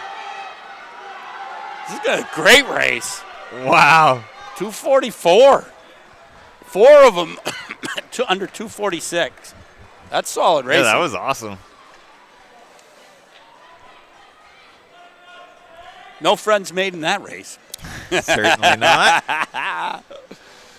Oh, man. Yeah, it seemed like he almost didn't need it with the kick he had, you know? It's a tough call, right? I mean, I think you watch a lot of these races and, you know, from high school level on up. And, you know, probably the best thing is always kind of to sit tight. Right. If the race is going fast enough, right? All right, next up should be the 600, right? But yeah, 600? it seemed, 600, 300, 15. But yeah, it seemed like, he had plenty left that last lap. Took off on everybody, so. It's tough. I think one of the interesting parts there, you had a distance guy in Korthals and a not distance guy in Reynolds, right? I mean, they're not that Reynolds can't run some distance and not that Korthals can't run some shorter stuff, but realistically, you're looking at probably 2 guys that train totally different from each other. Right. Kind of meeting in the middle. Meeting in the middle. Yeah. Exactly. And that just ends up looking different in the way that you do it when you run it, right? And that's that's also what allowed Reynolds to go out all the way towards the back of that crew and just I think slide Reynolds right ran up. that pretty smart. Yep. Just didn't quite have it that last 100. And he probably with the type of speed that he has, he probably should have waited and just blasted with I would think coming off the corner over there. Yeah, and he tried to go a couple different times, actually. Right, and that's hard to do. All right, looks like they just got the 600 seeded. So we're going to be pulling them out here shortly.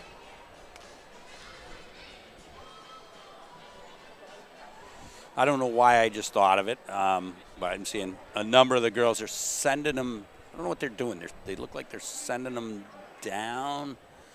I think they were held, and so they wanted them to have a stride or something like that. But I was going to bring up like spandex over shorts. And then the part that I find is really, I mean, you pick what you want, right? And the beauty of the uniform rule now is as long as it matches color-wise and stuff like that. You can just pick what you want. You pick whatever you want. Yeah. If you like, which is nice. If you like the regular running shorts, you can do that. You can wear bun huggers. And the thing that I find funny, you watch any major marathon and stuff like that, and you see the professional women, and they're all wearing bun huggers of some sort. Not all, I shouldn't say all, but a number of them are. Yeah, the vast majority usually. But you see their tan lines for the spandex. So like they run. Right. They're training in spandex. Yeah, or shorts of some kind. Right, yeah. and then race. That would just seem weird to me to race in something entire. But maybe it's the concept. Lots of times people will not race or will not train in their spikes. Right. Just because. Then they like the feeling of putting the spikes on and feeling fast. I mean, that's what I always liked doing. That I never worked out in my racing shoes. But I could see that must be similar to wearing. And even like, it's funny because especially for the marathon, like you do not want to mess up, race in something that is like new, right? Exactly. But at the same time, like, I would feel weird putting on all my race gear for the first time to do like a long run or something to make sure that which you really should do because you don't want to put it on for the first time on race day and be like, oh, turns out this short. This short makes me chafe, or this shoe gives me blisters, or whatever. You know, but especially for 26 miles. Exactly.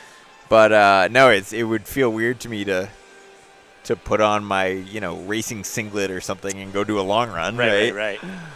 All right. In this heat, we've got Laconia out to the front. Goff's down in 2 and 3. Bow, Wilton, Merrimack Valley.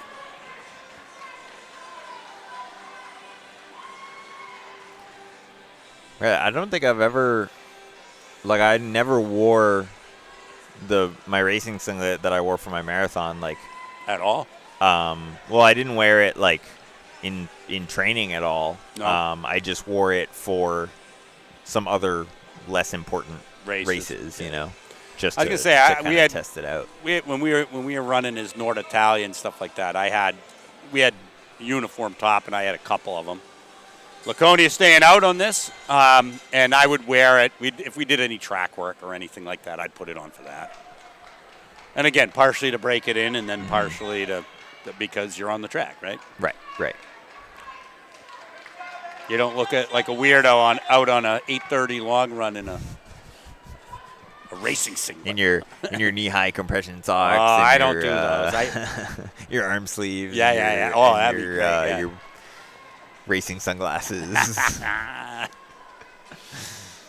I've never been able to really wear sunglasses. I can't imagine how you wear them on your head when you're racing. I think they would be all sweaty, and I don't know. Oh, are they going to get run down here? Yeah, it's going to be interesting. Getting close. And the snipe is on. Wow, she caught her. I think they're done, right? They're done, okay. yes. They kept running for a little bit there. Yeah. So we got Samantha Milas taking it right at the line, 2:15.82 to Madison Grant from Laconia, who led the whole way to 2:16.02. So 0.2 of a second making the difference there. Yeah. I've worn sunglasses I get why people would want to. I wear them on runs sometimes, but yeah. Honestly, they make my face too hot. Yeah, I can understand why people would want to. Yeah. That makes sense to me. Yeah. I know. I can't a lot imagine. of people wear sunglasses for racing, and I think it's I don't know if it's just they're used to it or what, but people wear them in indoor, Yeah. I was at BU last week, and there was a bunch of people in the fastest heats running 13:20 wearing sunglasses at BU, and it's I don't know, it's kind of weird. But no, I don't love running in sunglasses just because they trap all the air in my face, and I get all sweaty and hot. So I have a question. They're having them cut in, right? Yes. I don't remember seeing them move them up onto the. Yeah, they staggered. They staggered. Yep. Okay. Yep. The girls look a little confused here. We got it. Good. It's another thing we see lots of times, come to the state championships, that you end up with kids that aren't, especially when you do a 3-turn stagger. Right. And they're like, what do you mean? Well, yeah, a lot of times, sometimes they do things differently at the state meet than they do at a lot of the other meets. So which is unfortunate. It's a little tricky. I know being part of the Division III, previously being part of the Division III committee and stuff, we'd say that at the beginning of the season, please use the 3-turn stagger. Right. And almost no one ever did. Right. And it's a benefit to your kids if you're gonna run 4x4. I know last week during the first meet, I had so many kids coming up to me and going when do I cut in? What is it in lanes? Is it and you're going to end up with a ton of those questions, no matter what, always, right? And I kind of just had to tell them. I was like, well, when you get to the line, the officials will tell you, because I don't really know what we're doing today. I suppose it's probably good that they're asking you, right? Because if they're not asking you, they have no idea. Right. They don't know. They are aware that there is some form of regulations going on in terms of the There's start something procedure, right? We need to be paying attention here. I know. When we used to open up at UNH most of the time. Yeah. And I would drag the kids around to the track, like, here's where the 3K starts, here's where the 1500 Especially starts. at UNH, because it's like they races start all over the place. All right, John Stark still leads with 2 Pelham people right on her tail, looking to go around. They look good. I think this might be the fastest lap they're doing. You got a good race going on. Yeah. Pelham using the big arms to go by, but I'm not sure. Oh, she hasn't made it by. Oh, she got lucky that John Stark car let her in. Yeah, good finish here. Both these girls. Teammates are going to go 1-2. Yeah.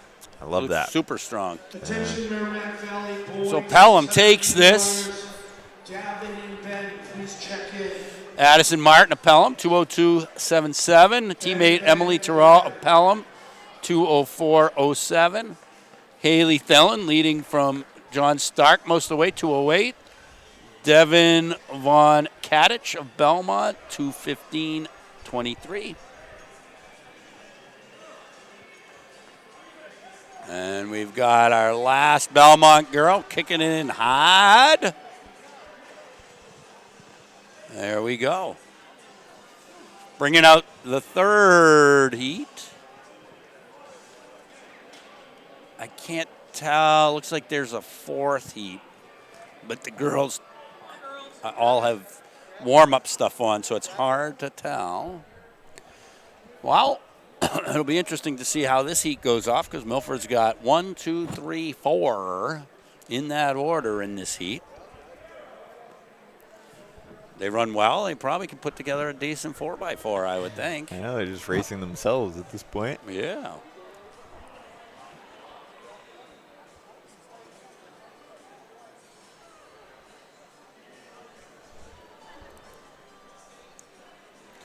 Now, you're not doing any winter coaching? Not for Co-Brown? For Co-Brown? Yeah, just volunteer. Volunteer, okay. Which gives you the freedom to do this. Right. Yep. Yeah, no, so I'm at practice every day. Yep. Kind of just, sometimes use them to get a workout in. Have a little company. Yeah. I mean, it's a two-way street on something like that. Like, right. They know, the coaches know when they put you in with a group that group's going to do things properly. Well, right, yeah. I mean, that's the thing is a lot of times I'll help with pacing. Yeah. For workout reps where, especially for the first couple reps of a workout. Yep. Before they've kind of settled into the pace. Yep. And then lots of times. So they go, okay, can you take us out in whatever 72 or whatever it may be. Well, there we go. We just went 1, 2, 3, 5 with that Milford crew, and 5 was right on number 4. So looks good for the Spartans. Yeah, we got the Milford train. That can be. I've always felt like that can be. I think for track and stuff like that, that can be fantastic. If you can get like this critical mass in these events, absolutely. Like you can do things that somebody super talented just couldn't do alone. However, I think it can also be tough, like long-term training, because they try to kill each other. So we got Milford in 1, in 2, in 3, and in 4. You can't argue with that. Yeah, I mean, sometimes I think sometimes they'll work themselves up. I think I see it more in cross country where, you've got a couple good kids and then another couple of kids all get good, and now they start thinking like, oh my goodness, like it can be this, it can be that, rather than just focusing on, continuing improvement. If you just continue to improve, guess what? You're going to be good too. Yeah, and it's just like you got to appreciate that. Boom. Having teammates to train and race with. Absolutely. So that was nice. Riley Coates of Milford, 156.83. Catrona Carter of Milford, 159. Isabella Corano, 2 flat. Bo snuck in there, and then so they went 1, 2, 3, 5. I mean, we just had Jamie complaining about training by himself. Yeah. His senior year. His senior and year. Then, and then Tyler Sheedy was like, "Excuse me." I trained by myself the entire time. All right, in the heater heat, we got 2 from Merrimack Valley, 1 from Bow, 2 from Goffstown, and 1 from Belmont. Yeah, I was very lucky in my high school career. Never trained alone. Yeah. I know we had, Landon, he didn't necessarily always train alone. Like, the guys could go out on long runs and stuff like that with him, but when it turned to actually, turning some repeats or something like that, he was definitely. I mean, we, probably 3 years of my high school career, we would do workouts where, if we were doing 400s with a decent amount of reps, we could have just 10 guys that could just each alternate take a laps. rep. Yeah, that's super helpful. Which was awesome. 'Cause, I mean, we probably had almost 10 guys that were within, 45 seconds in a 5K. Right. So it's if we're doing workouts together, it's anybody could take the rep. The slowest guy might actually be able to handle the rep best for whatever reason on that lap, too. Right. Yeah, just depended on the day, Yep. I think also sometimes people concern themselves too much, like, we got to run these in the pecking order, and it doesn't. Right, because you're I'm faster than you, or I beat you last Saturday in the 5K. So, but if you're building fitness, it doesn't, doesn't matter. Yeah. And I mean, that's a huge thing that I try to tell all the kids now in high school is when you're working out, it's you're all getting the same workout in, Well, here we go. We got Hannah Pawalski, I'm guessing that is, from Bow, turning on the Jets. There's a reason this is the heater heat. Yeah, she still looks really good here. And the girl from Belmont is a solid 400, 800 girl too. So this is a good heat. Yeah, she still looks really strong though. Yep. Coming into the straightaway.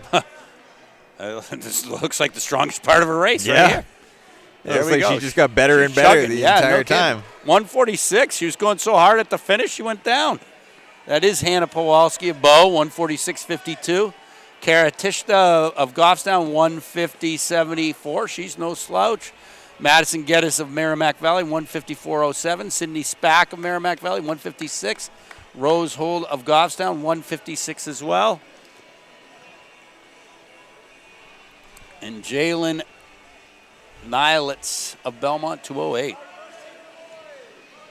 All right, we got a heat of the boys. I'm guessing this can't be the entire heat. We're looking at 4 and 5.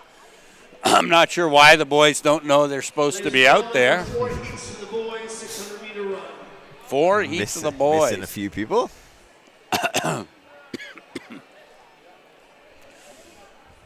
I'm guessing there's actually no guessing they're running slow to fast. I know they're running slow to fast because these guys do not know which lanes they're supposed to be in. Also, typically, if you have a heat with 2 people in it, Yeah. it is not the fastest heat. So I don't know if we are actually supposed to have 2 people in the heat. Yeah, but they're also standing in lane 6 and 7, and they're hipped 4 and 5. So I guess it doesn't matter because well, no, they're not though because you right. Forgot about the lanes 1 and 2. Yep. But I might as well put them in the 2 lanes, right? Oh, they're running a waterfall. That way they don't have to worry about that. The new guys might as well, right? Give them that. Let them work together through this. Meet management decision. I don't think they're going to impede each other. 4 heats of the boys, huh? Wow. That can be really hard for kids to get, though, because, I know in the kids that because I'm still, acting as I don't know, old sage for a few kids, not necessarily Messina kids per se. And they're desperate to be good. And so they think they have to work hard all the time because, society teaches you Right. hard work pays the bills. Yeah, and stuff 100% like that. effort every day, all the time. And that I will agree with that. 100% effort is important, but the effort needs to be tuned into what the purpose of the workout is. You need to give 100% effort to recovery today. Right, to do whatever the desired, outcome is. Right. So And it's I like, think okay, if this is a easy recovery run, you need to commit yourself 100% to doing an easy recovery run. Because if you're not getting the benefit of the right. workout That at does all. not mean run 100% effort. Period. And that's super hard for kids to get. Oh, when absolutely. Especially when they're desperate to be good and they don't understand. You go, okay, how do I get better? I work hard and I push myself every single day, which sounds good. But except it really doesn't work. Well, and in endurance sports, right? It's stress the system, rest recover, the system. Right. Stress the system because, and again, I had it told to me in the what is it? I don't even know what the number is. It's like 29 hours. It takes like 29 hours for your body to fully recover or something like that. So if that's the case, that means more than a day, right? And so you can't come back the next day and run hard. We got a second work. Look at that here. Super tight finish. Good seating here. We've got Nicholas Prev of Pembroke taking that in 2:11.84 with Bryce Fredette of Bow 2:11.96. 0.12 of a second. I think it's funny, if you have, a heat with only two people in it, they kind of have to run together. I've seen it where it doesn't always happen but that a lot way, of times it's there's one person in my heat. I run with them. Yep. And why not? Yeah. I mean, it's safe to say that these guys this could be their first 600 ever. Regardless, if you're in the slow heat of 4 heats, it's still foundational for you. Right. So why not do it that way?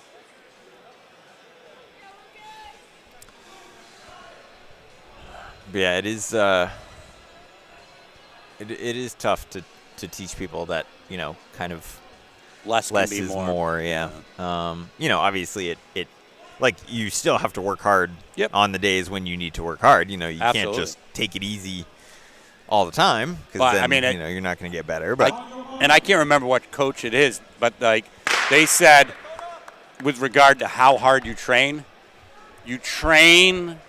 the easiest you possibly can to get the desired result. Right. So when you're ripping repeats and you're supposed to be ripping them in 75, rip them in 75, but as easy as you can in 75 versus becoming like Robot Man and swinging the arms like crazy just so that you can maintain that 75. And as essentially that's just you're practicing making that pace feel comfortable Easy, so that when it comes to a race, when you are going hard, all out, it looks smooth.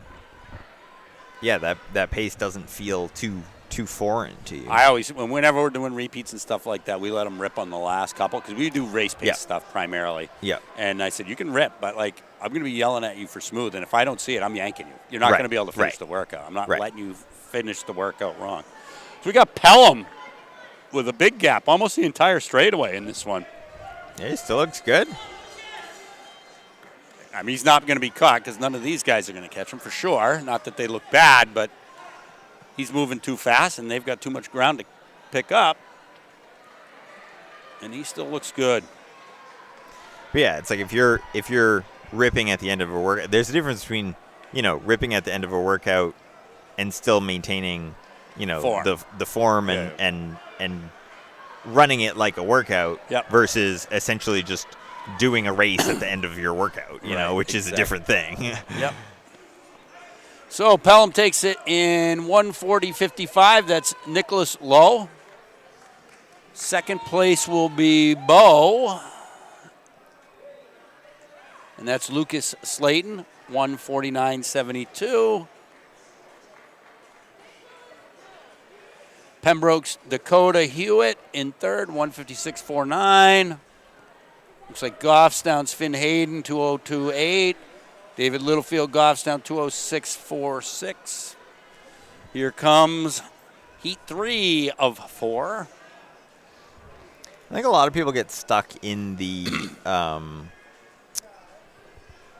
mindset as well that, like, a workout means X. Like, just full effort. Oh, right? Yeah. Right. Whereas, like, different workouts have different purposes. Right. And it's like there are certain things that you're trying to get out of certain workouts that isn't necessarily, just raw speed. Run as hard as you can, Yep. 100% agreed.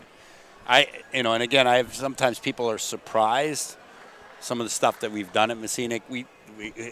I went back, now that I'm not doing the actual coaching, I went back and tried to figure out what the heck is what I did. What did I did and how did it work and why did it work as well as it did and stuff.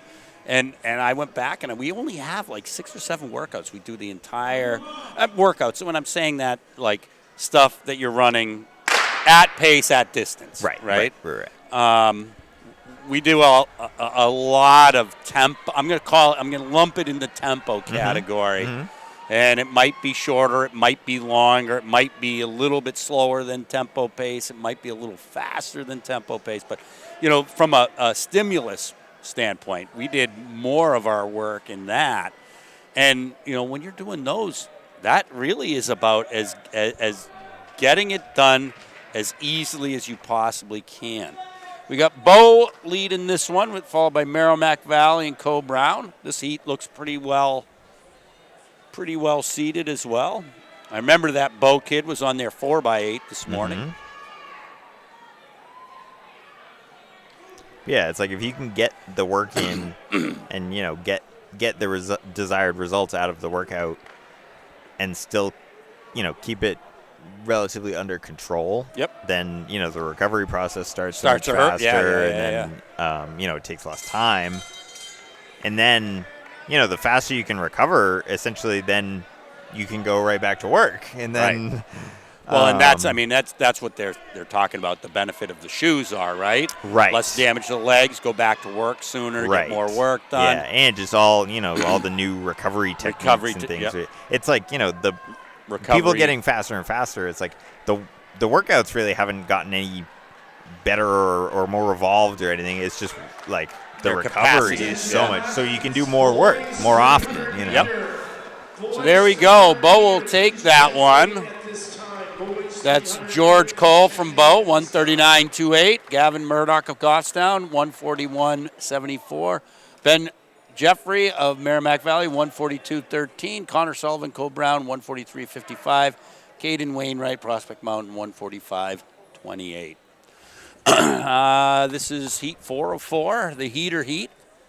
I think one of the things we're looking at, though, is some of the big dogs of what I would consider the 600 have elected to run other events, so I can't say that for sure. Yeah, you got a couple guys from the 4x8, though, in this event. Saw some in the last heat, and it's like we got at least 1 or 2 in this heat that already ran the 4x4. Or 4x8, not 4x4. Be hard to run the 4x4 already. Yeah, that would be impressive. impressive. Hasn't come yet.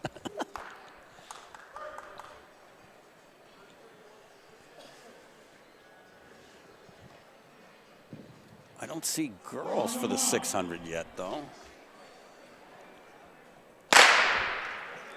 It would be for the 300. That's why we don't see them. Right. Yeah, Knucklehead, they'd be on the other side. Yep. Yeah, and they're lined up over there. You got to be smarter than I am, obviously. Yeah, if you're waiting to line up for the 300 over here, you're probably going to miss your race. You could do twice as many, though, if you did that and just put finishes on both ends. Yeah, and just start them alternated. Yeah. I like it. As long as no one beats the other people by 100 meters. There you go. So you had Pelham in the lead after one lap. followed by Laconia, Goffstown, Merrimack Valley, and Laconia. But it's tight up the front now. Goffstown's closing this one up. Just made the pass into second. Pelham at the lead at the bell, but Goffstown is coming. Be interesting to see if he can get around. Gonna go for it. He just did. Yeah, no problem. See, if that was the last rep, like we were just talking, I'd be pulling this kid because that's not smooth. Yeah. But it is going fast. All right, and Goffstown's going to take this. I'm guessing that's Lucas Bagaday. It is 130.51. Raheem Afzal of Pelham, 131.72. David Loisel of Merrimack Valley, 138.29. Alexander DeFossis, Laconia, 138.57. And Ben Newton of Merrimack Valley, 141. And Michael Muller of Laconia, 145.63. 300s. Just heard we have 9 heats of the girls. Of 300. course we do. You know why? I'll tell you exactly why. This is the same as the 200, right? You always have these massive number of heats in the 200.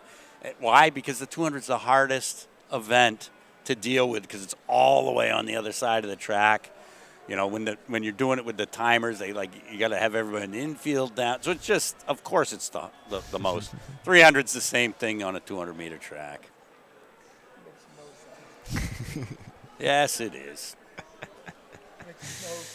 The other part is on a 200-meter track, one of the hard parts is with the 300, the person that's lane 1 versus lane 6, like they can't even see each other. They're so far apart. That's especially true at UNH. Like, yeah, you could be winning that race in the 300 right up until the last few steps and have no idea if you're all the way in the outside lane. I think if I was running 300 at UNH, I'd just cut in as soon as I could. Come 3 steps, cut right into the inside. I've always lane. wanted They them, would never know. How would I've they always know wanted to see them just put them all in the waterfall. Waterfalling, you know? baby. You could probably get away. I think actually, it's funny you say that. I think they've done that a couple of times. Yeah. Like, on like having so many heats, they'll do it to the 2 slowest heats because they're not going to score anyways. And I think they've done it. I mean, certainly in the 6.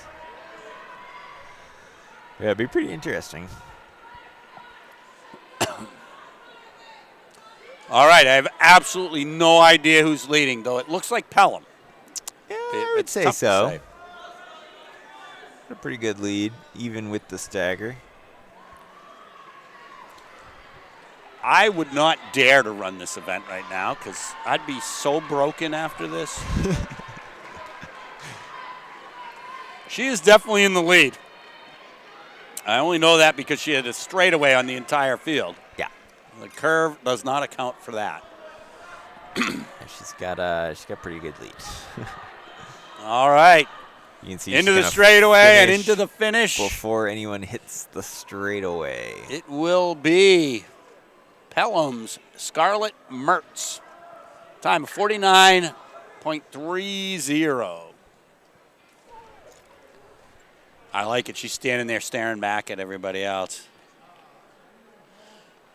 I can't remember what event it was. There was an event I think it was like at the Olympics or something like that, where when they were getting to set in their blocks, one athlete stood with their back to so they're facing everybody with their back to the thing. Now that's a power move. Yeah. You better go out and win though.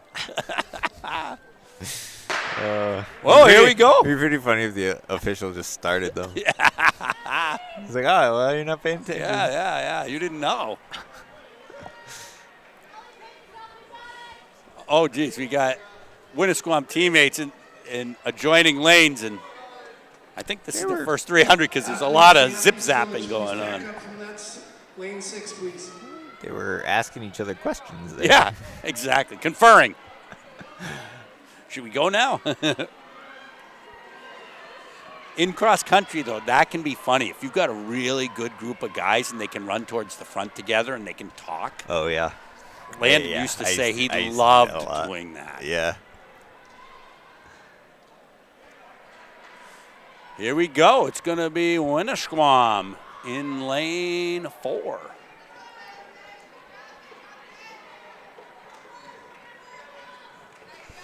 And that's Zaria Moore, Winnisquam, 53.64. Sierra Lambert, Winnisquam as well, 58.32.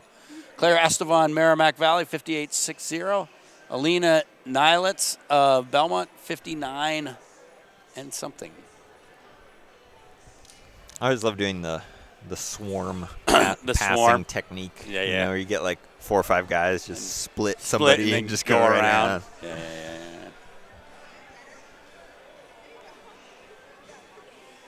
We didn't get to do it. We did not have that luxury most of the time. But we had a pretty good crew that we could do it some of the time at Massini.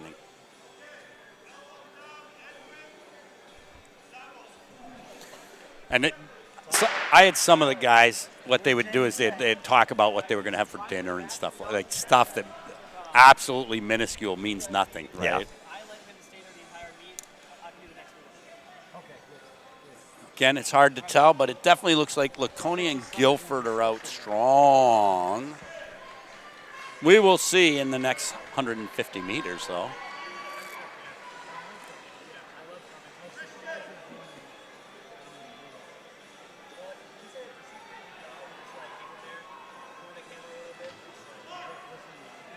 It's a hard race to call. Again, they're so off. You don't know what the battle is till the straightaway. And we got 3 in the straightaway at the same time. Laconia on the outside, Guilford in the middle, and here comes Bo down the inside.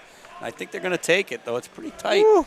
Blanket finish That's up pretty there. close. I don't know about second either. Sophia McCullough Bo, 54.00. Kathleen Faye Guilford, 54.18. Remy Bassett of Laconia, 54.23. So we've got 2,300 separating the top 3 times in that one.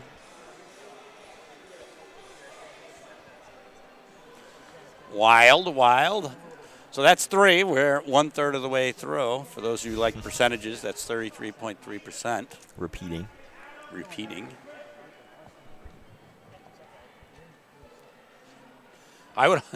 That's one of the ways I would also tell like how lucid my kids were during things. I'd ask them, "Hey, you're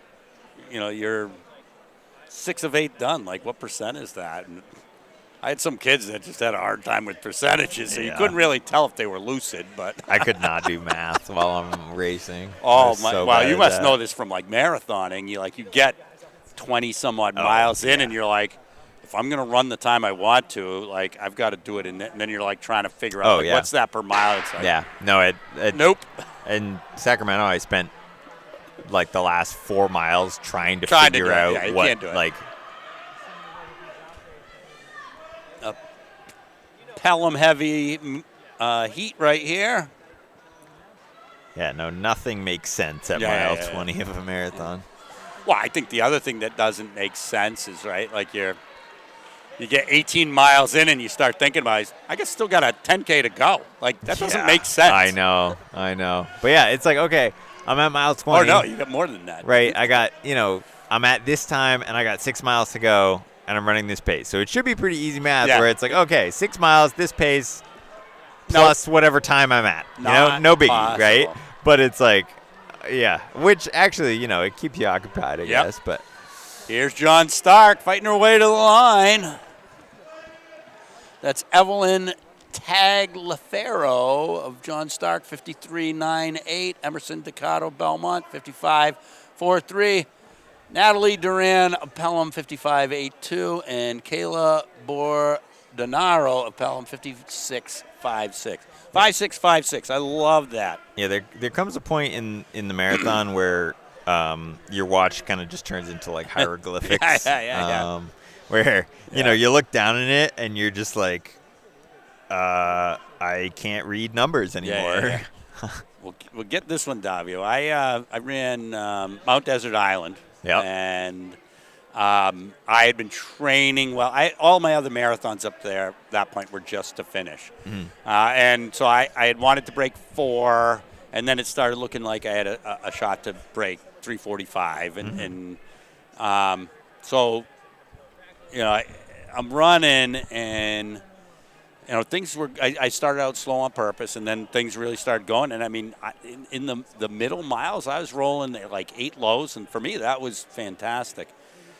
But I end up in because it's on Mount Desert Island Bar. There's 3 miles, like 20. I think it's 23, 24, 25 that are just uphill. Yikes! And my pace went from 8 low to 8 high to 9 low. And then my penultimate mile was like 7:56 because it was downhill, and I just needed to be done. When I finished, I clicked my watch because I had a Timex at the time. I clicked my watch at the halfway, and then I don't know, but I had my halfway split anyways.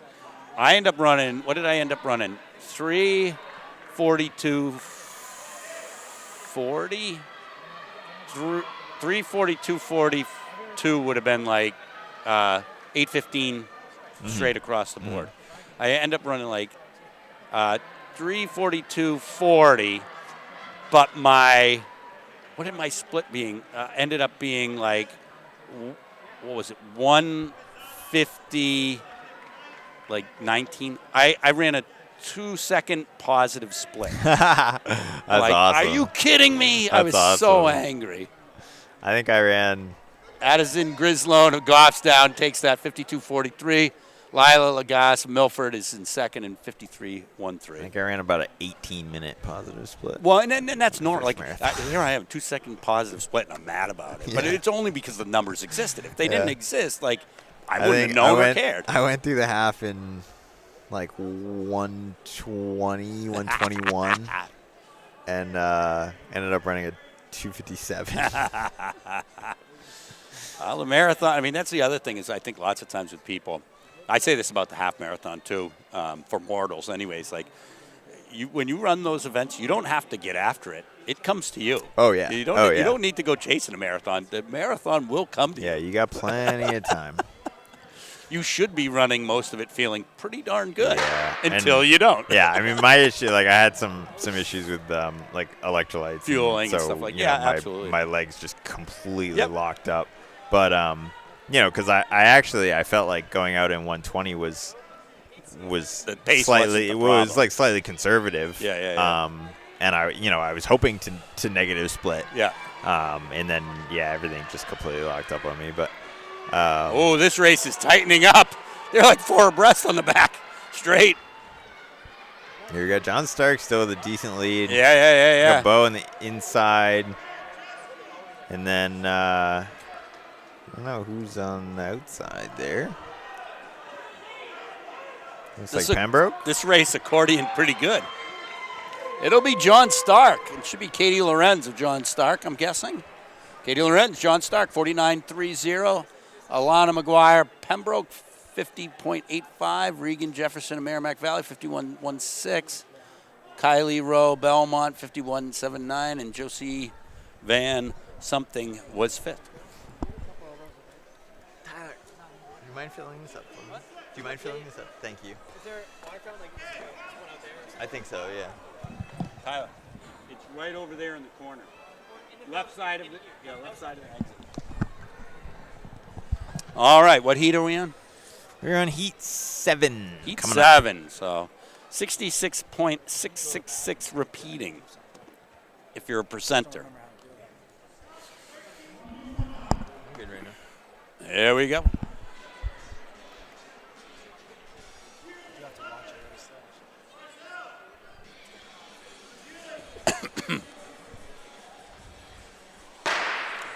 And they're off like a herd of turtles. I don't know who used to say that to me, but they always used to say that to me. Herd of turtles. Yeah. You know who ran a crazy negative split was I do know. Who? You're going to say Jackie Gunn. Yeah. I mean, the numbers aren't that far apart, but anybody that negative splits the marathon's doing a really good job. And hers was what, a minute and a half or something like that? 2 minutes? No. Oh, it's more than that? Yeah, she ran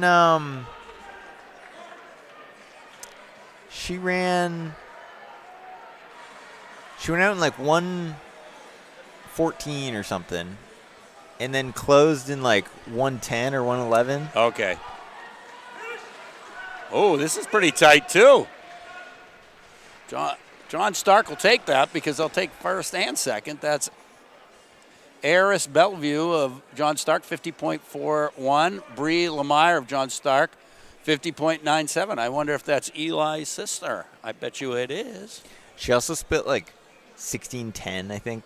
Well, did you at one point? Did you see her? Did you see her come onto the finishing stretch?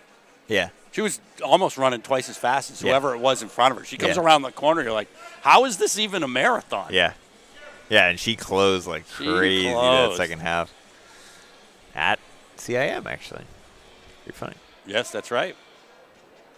Yeah. I mean, that's actually pretty tough because, like, the Bulk of start the of that downhill course is the fastest Right, section. You right. know? It kind of flattens out by the end. Yeah. Yeah, and that those last few miles, they feel like they're flat, but they feel like they're uphill after you've been running downhill the whole time. Well, I didn't have to worry about that at MDI. There was never any feeling flat at all. Yeah. All that does is go up and down, and not bad. I'm not saying it's bad, but it's unrelenting. There's no flat sections, Yeah. and I'm okay with that. I mean, I think that played to my advantage actually. They talk about that course being like 20 minutes slower for most people, 15 to 20 minutes slower. And, you know, when you train in a fairly hilly area, obviously that number is going to be less. Yeah. But I got pretty excited after 3:42 because at that point my age group was 3:35, I think, for Boston. And I'm thinking, maybe, just maybe. But I think that same year, like, it was 3:35, but you had to run 3:32 to actually get in. Yeah, the cutoffs are Cutoff. pretty crazy. So that's a Kearsarge win here, and that's Javera Elisech of Kearsarge, 48.06. We've got Emily Aguirre of Guilford, 50.06. I've said her name before today as well. Sarah Coppinger, Pelham in third.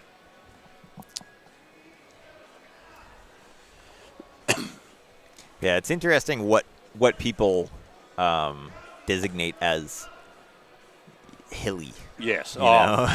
So we have a section in our town. It's called River Road. It's on our Dead Possum course and stuff like that.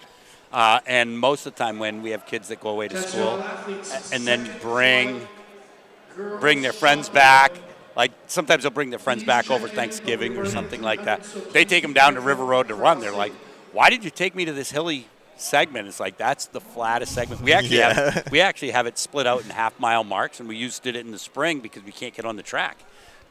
You know, we'd do a number of 800 segments essentially on there. I mean, a lot of places in New Hampshire, if it's under 100 feet a mile, yeah, not that hilly. Not that hilly. All right. They look like these guys are getting after it a little bit. Nobody looks slow in this heat.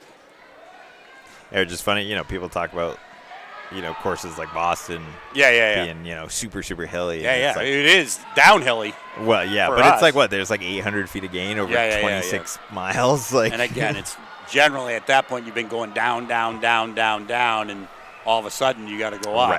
Right. All right, coming off the turn, it is tight. I am not calling this. It looks like it's going to be Pelham. Yes. Wow, that's a pretty blanket finish for this. Yeah, the whole heat came in. Ava Amelia Pelham, 46.61. Riley Rains, Kearsarge, 47.32.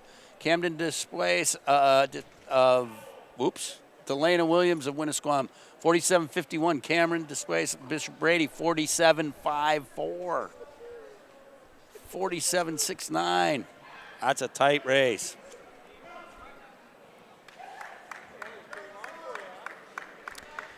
All right, here we go. First heat of First heat of the boys. How many do they say into that? Don't know. I don't know this one. I can go. I can tell you.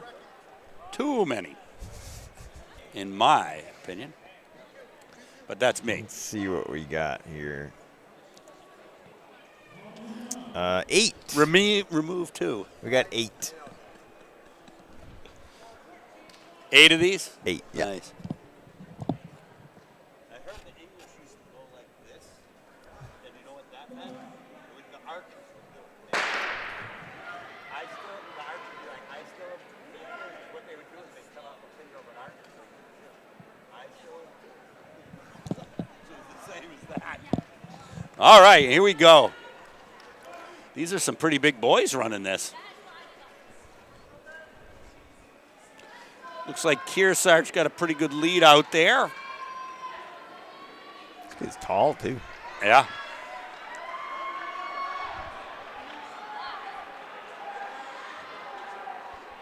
I think he could have bumped up a heat. Yeah, he's got almost the straightaway. And Kearsarge will take this. Pretty good time. Should be Sullivan Merrill, 41.75. To Michael Mueller-Laconia's 45.66. I think Muller finished second in the 600. I think. That's a tough double. Don't recall. That is tough. I had a kid do that one time. He qualified in both. He wanted to run both. I tried to dissuade him.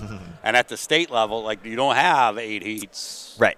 And, yeah. You got, maybe like 15 minutes in between those two? He ended up running. He ran a good 600 and then a terrible 300, and his dad ripped into me. Actually, probably a lot less than 15 minutes, actually, Yeah, if it I think might have about been it. less, yeah. Because, you're going to have like 2 heats. Yeah, and his dad ripped into me. How come? Why would you let him do that? And then he's yelling at his dad, Dad, I wanted to. He was a senior, and it was, I think, his only indoor season. I mean, hey, it's like if you run the 600, then either you're done or you run the 300. Right, so right, it's like, right. Why not? Nothing to lose. I used to let because we weren't winning any meets. Right. Like, we didn't have enough kids. Yeah, so, run like, whatever you want. You choose what you want. I'm not going to. I might that's try fair. to, like, guide you, but I'm not going to tell you what to do. Yeah, I mean, I think the telling athletes what they can and can't run is a bit more important when you got team points. You have it all kind of planned out, and you're like, we need you to run this event, you know? Exactly. Well, I even used to get around to telling my kids, if you're a 2-miler and you're on our 4x8 team, just realize your 2-mile might not be that good if you really go for it in the 4x8. Mm-hmm. I just found kids have a hard That's a short turnaround, No, too. I meant in outdoor. Oh, okay, yeah. It wasn't the turnaround that would get them. All right. 'Cause that's a tough double in Laconia. indoor. Yeah. Laconia, we got Benjamin Lynch of Laconia, 47.66. Mateo Wood of Pelham, 49.86. Christopher Collins, Winnisquam, 51.43. Christopher Meeks, Goffstown, 52.11. Ray Jean Burris, Pembroke, 52.63. No, it was more of, if you're a true 2-miler, like the 800 is, I'm not saying it's like you can't run it, but you're just not used to digging that deep. And then you try to come back, and you get about a mile into the 2-mile, and it gets tough. Yeah, I did that Meet of Champions my sophomore year. I was in the 4x8, and one of the kids, our leadoff leg, was, I think, getting sick, and then also had he retook his SATs that morning. Yeah. And so, like, he was just burnt out. Yeah, burnt you know? out. Yeah, absolutely. And so, he handed off the baton to me in dead last. Ran, I don't know, 10, 15 seconds slower than he was supposed to. Right. I mean, the champions, which matters. And we were, I think, seated like third or fourth or something, And so I was like, okay, I gotta go. And I ended up running a PR split. Yeah. I ran 159 for the first time. Yeah. And I was like so hyped about it. I was like, this is great. And then I came back in the 2-mile and just like could not. Yeah, you just move. can't get out of your own way. That's what ends up happening. Like I was useless in the 2-mile. So Winnisquam takes that, but he was running out of steam. So he was happy to see that line. That was Ari Booth, 42.81. Brennan Jeffrey of Belmont, 43.90. Yuri Paul of Plymouth, 44.68. And Declan Perino, Laconia, 44.72. Most of my 2-milers still would do it. Like, Yeah. they'd still do it. And but I think every time it was important, they had a shot of winning the state championship in the 8. So in some ways, they were always willing to take that chance. Yeah. Because they don't know if they're going to take Right. it in the and I mean, 2 that miles, was stuff like that was the thing. It's like I was a 2-miler. Like that was my main event that I qualified for me to champions. You're also a in. sophomore, so like True. And Right. but it was like, I needed to be on the 4x8. Yep. And so yeah, I ran the 4x8, but I remember I was like I was feeling so good after the 4x8. Yeah. Like I'm in such good shape. Yeah, look at like, me, I'm PR. great, Yeah. And then I think I ran like I probably ran like 10:50 in the 4x8. Like came in dead last. Yeah. Immediate champion, like got lapped by half the field. Like coming down the straightaway, everyone's like, "You can do it, finish," And I was like, "Oh man, I'm that guy." yeah." Oh, here we go. I might have lied. There's the best hair. That afro's even bigger. Not the same afro? No. It was a Milford kid with the afro the first time around. Merrimack Valley. Dang, got some good afros today. I know. And again, anybody that might be listening thinking I'm making fun of the haircut, I am not. No, this is sweet. Wow, they're coming off the turn. A lot of them together. Here we go.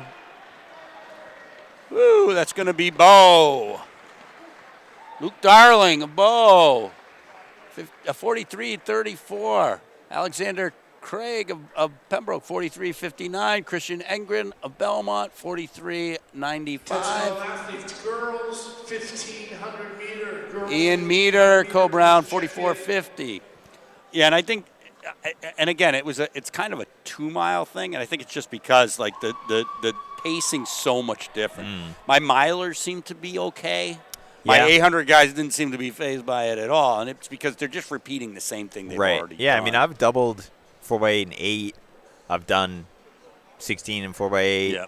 Yep. Or 16 and 8. And that always went okay. Like that was always fine. My 16-32 guys usually did pretty well as well. Yeah, but yes, I don't know. There was something about.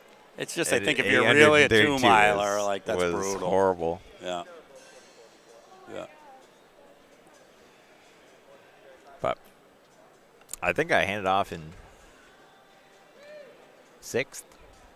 So our best 4x4 story, or 4x8 story, probably was we should have won D3s and got past just in the last stretch to finish second. And what we had done is we had put our slowest guy first, and we were in good position. It just didn't work out. But we knew at Meet of Champions we couldn't afford to be down that much. Right. And so we ended up going fastest. Saw us at Meet of Champions. We led with Landon, and he kept us. I think we were like handed off in second or something like that. But we did drift back because we were running our slowest leg.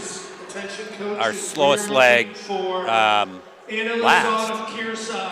And a chase of John Stark.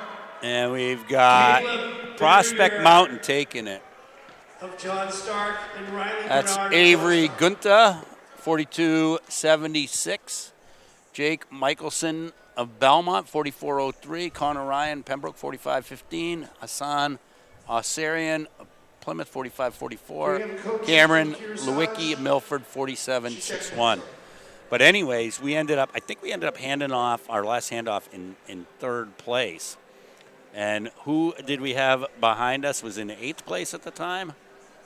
Co-Brown with Porter Higas on anchor. Oh, so Porter, that's scary. Yeah. So Porter goes ripping out, right? And he ends up winning Meet of Champions in the 800. Yeah. But he goes ripping out, and he's trying to make up as much ground as he possibly can because you got to finish top 6 to make it to New England. Right. And he ended up passing our guy, bumping us back into 6th place.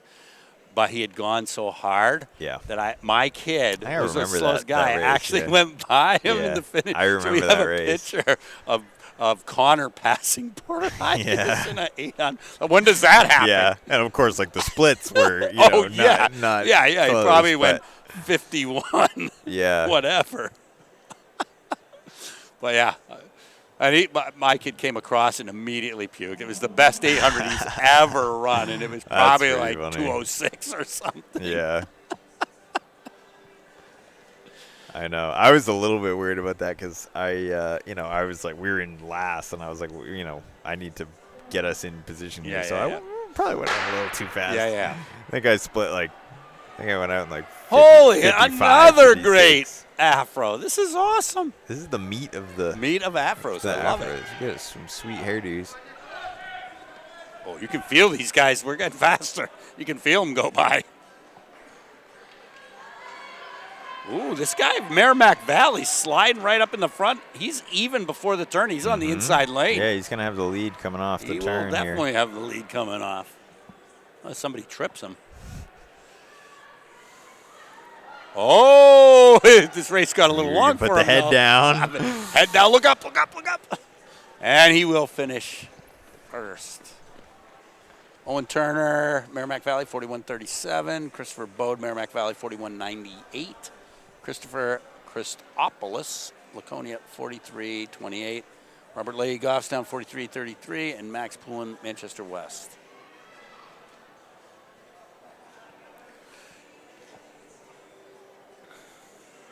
Tim, what is your guess for my PR? I remember someone did that same thing to Aiden, I think at Black Bear. Did what? Where, like, they had, I don't know, like a 10-second lead on him at the handoff. And, Aiden went out hard and caught him with, I don't know, 200 to go or 150 to go or something. And the kid outkicked him. Yeah. And when he finished, he was at the finish line with his friends going, I beat Aiden, whatever. Yeah, But, 10 seconds down. Right. It was like, Aiden, I don't know what Aiden ran like a 156 or something to like a 208 or something. But it was like, exactly. it was like, hey, you outkicked him down the straightaway. That's for sure. And that's all anyone saw. That's right. So, yeah, Kids are that funny was that pretty way. funny. I love that. Oh, these guys look pretty even.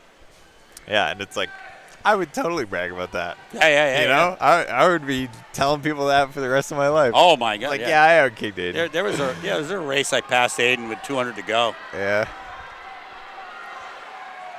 I was one lap down, but I was desperate not to be lapped. Yeah. All right. Ooh, what do we got? Looks like Plymouth. They had a sprinter, right, in the 55. We'll see. Lucas Vandemore. I don't remember that name. Lucas Vandemore. No, he ran earlier. 39.65. Joshua Pettengell, Milford, 40.55. Ethan Valou, John Stark, 40.63. Nolan Abbott, Winnisquam, 40.67. And the rest of the field. There's I know there's a picture of me and Patrick O'Brien running next to each other. And it was at States in the 3K. And it was when he set the record. The state record. When in he the was 3K. coming around you? Yeah. And I'm pretty sure it was his second time lapping me. Oh. Because I think he lapped me once, and then he lapped me again, like, on the final straightaway. Final straightaway. And So he was only a lap up on you, really, but. yeah. And but like when he posted a photo from that race, It looks like on you're in on Instagram, like, and was like, won states, like state record, whatever. And it's like me and him, like, stride for stride, like racing each other, and I'm like a lap and a half down on him. Yeah, I just missed the state record because Patrick said it. Yeah. That was a rough day. Well, do you remember Landon trying to win the 1500? I do. He went out at like 4-minute pace. I do remember that. Yes. And then he got chased down by Andy. Yep. Andy got him every single time. Every chance that happened, Andy got him. It was so funny. I do remember that. I remember that was the year that Andy wasn't picked for Allstate. Yeah. And so Landon scratched out his because he got one and gave it to wrote Andy's name on it and gave it to him because he beat him fair and square. Ooh, this is going to be pretty good. Wow. Oh, the kid from Bow rolling. That's a good heat. Woo! 38-2. Wow. Cody McCrane of Bow, 38-15. Michael Reynolds of Merrimack Valley, 38-9-8. Brandon Lurvy, Pembroke, 39-3-8. Brendan Goodwin of Winnisquam, 39-5-4. It's a pretty good double from Reynolds, too. Yeah. There's a Reynolds great double. We also had Brendan Goodwin. Yeah. Well, Winnisquam, McCraney ran the 55 earlier, I think. That was some good running. All right, girls 15. Let's see. I'm trying to look across the track, see if anybody totally recognizable. These first couple of weeks, your top girls that extended their cross-country season are kind of on a little bit of a break. Well, I think we got Bergeron, the freshman from Pembroke. Nice. Coming back. That was a big double for a freshman. Yeah, 1,015. As big a double as you actually. It's a bigger double than you're supposed to do. All right, we've got John Stark in the lead. Is that Bergeron again in second place?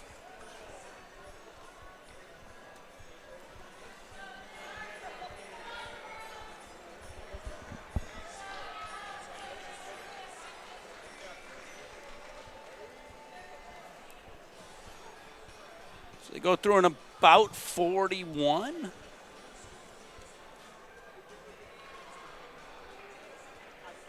.525 mile pace.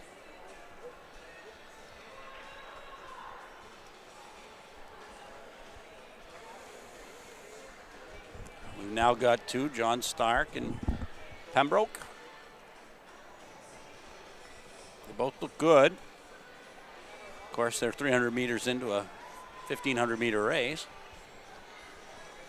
Might as well look good for those 300 meters because the last 300 meters are going to be harder to look good for.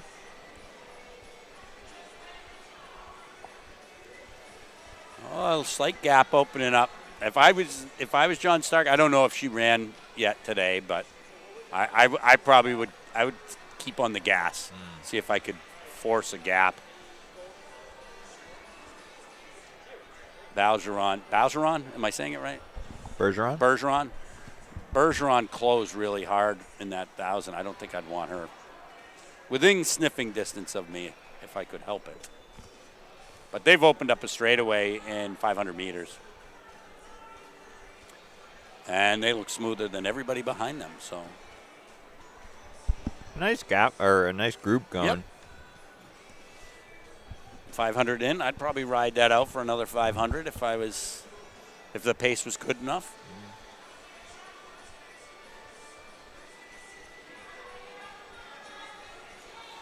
Now, when you were running indoor, like how did you foresee doing some of this stuff? This is a 7.5 lap race. 3K's 15 laps in this building anyways, right? So I always used to try to get my kids to think of the first 5 laps, try to smooth the second 5 laps, and then really,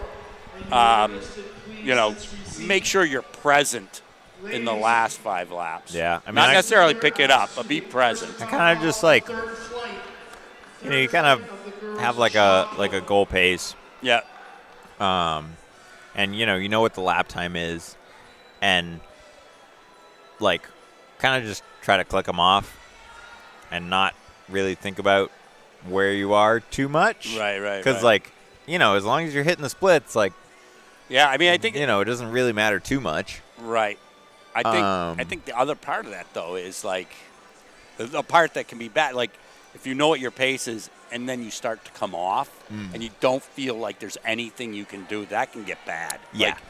Depending on the type of runner you are, of course. Yeah. Mentally, if you're like, I have to run, I got to run 40s. I just got to run 40s, and then all of a sudden there's 42s. It's also it's tough in indoor because like there's so many laps that like it adds up Yep. pretty quick.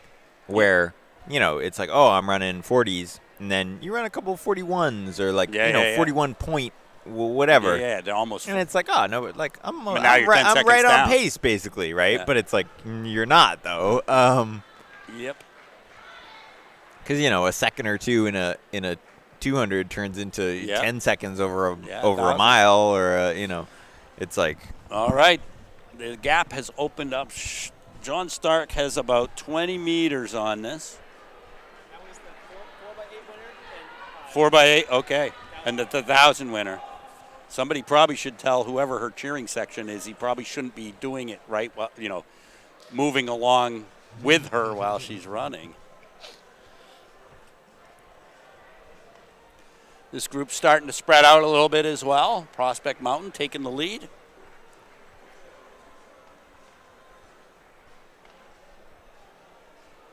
Oh, yes. Now I remember. She looked really smooth in that 4x8. Still looks smooth. The gap has not changed, though. So 1 lap to go. We'll see. Bergeron closed really, really well on that 1,000, and she's going. I don't know that there's enough distance on the track.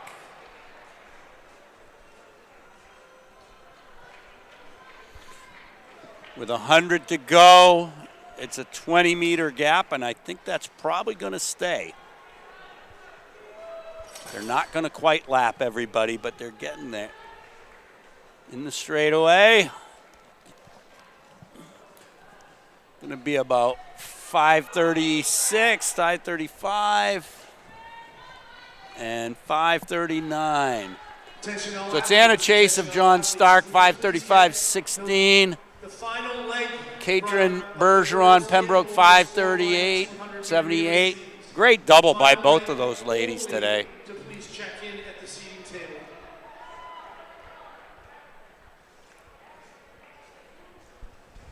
Especially this early in the season. Yep. It's pretty tough to double. Yeah, if you haven't been doing much of that sort of thing. We've got John Stark in second as well, which is why they were good at the 4x8 as well. That would be Riley Barnard of John Stark, 6:08.59. Layla Baker of Prospect Mountain, 6:12.10. Kaylee Barriere of John Stark, 6:13. And Anna Lazada Kearsarge, 16:16.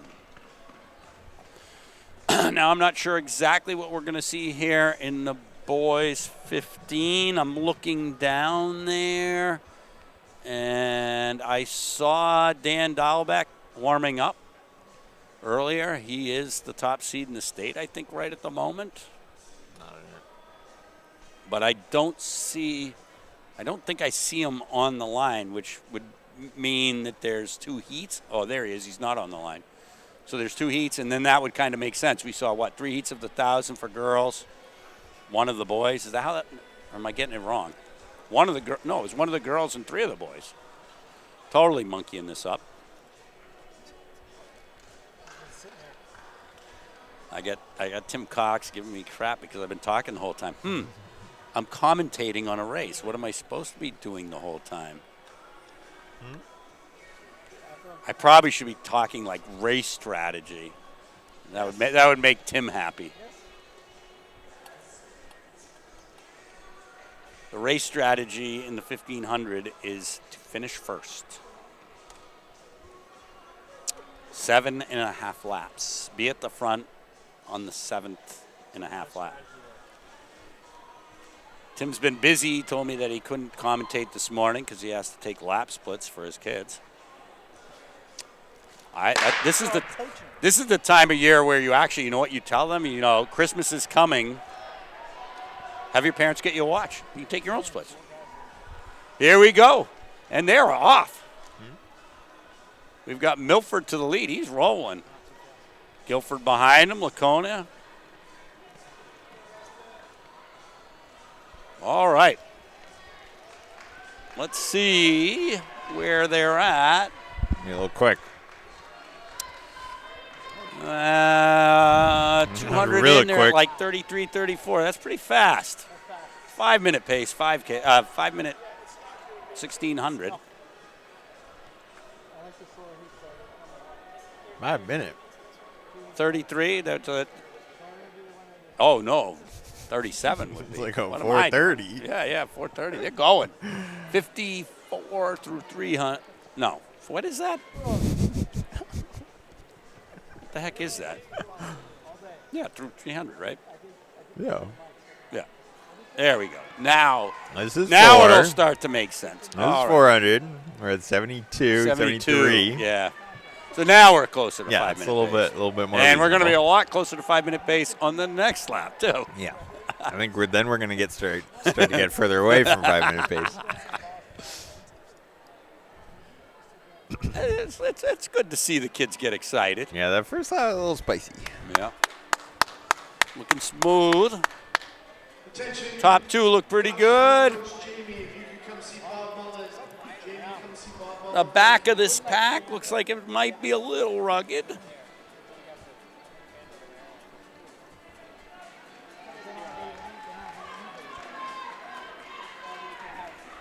Ooh, Guilford's starting to chip away towards the lead. I like it. The guy's a monster.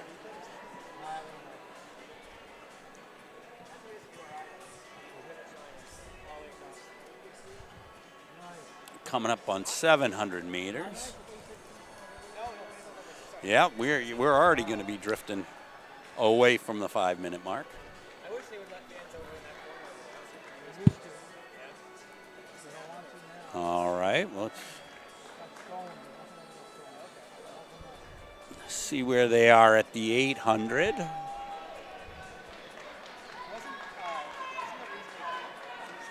Going through in about 241, 242.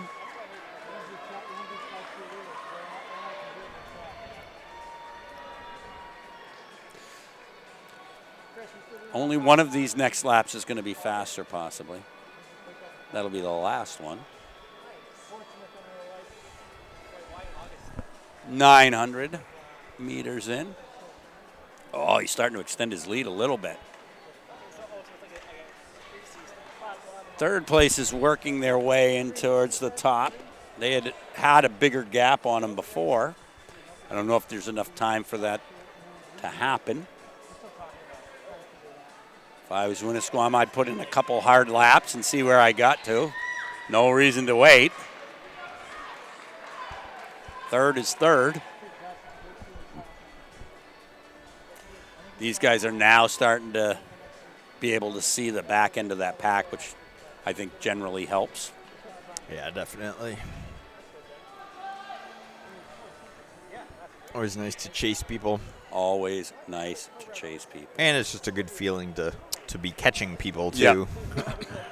Yep.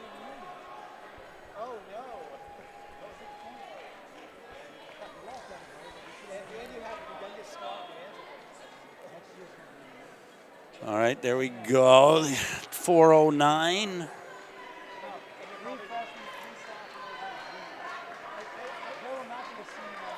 with what is that, 300 to go?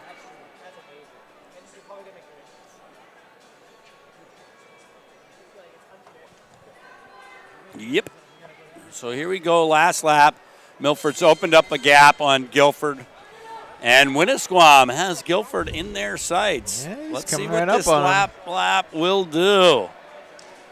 It's so hard, I think, from coaching perspective for kids. It's like they figure out, like, if I go from here and I can catch up to them by the finish line. Right. What they always forget is somebody's always going to push to the finish. So you catch up to them, but then they put on the burners and you've already. It's like, oh, I'm going to kick, but it's like, well, they're going to kick kicking too. Yeah, exactly. And here we go. First heat of the boys 1500 is going to go to Milford. And we have Quinn Johnson of Milford, 5, 10, 22, 1500. Winnisquam's going to take second, 5:15 for Cullen DeRogers, and Dalton Houle of Guilford runs 5:16:49.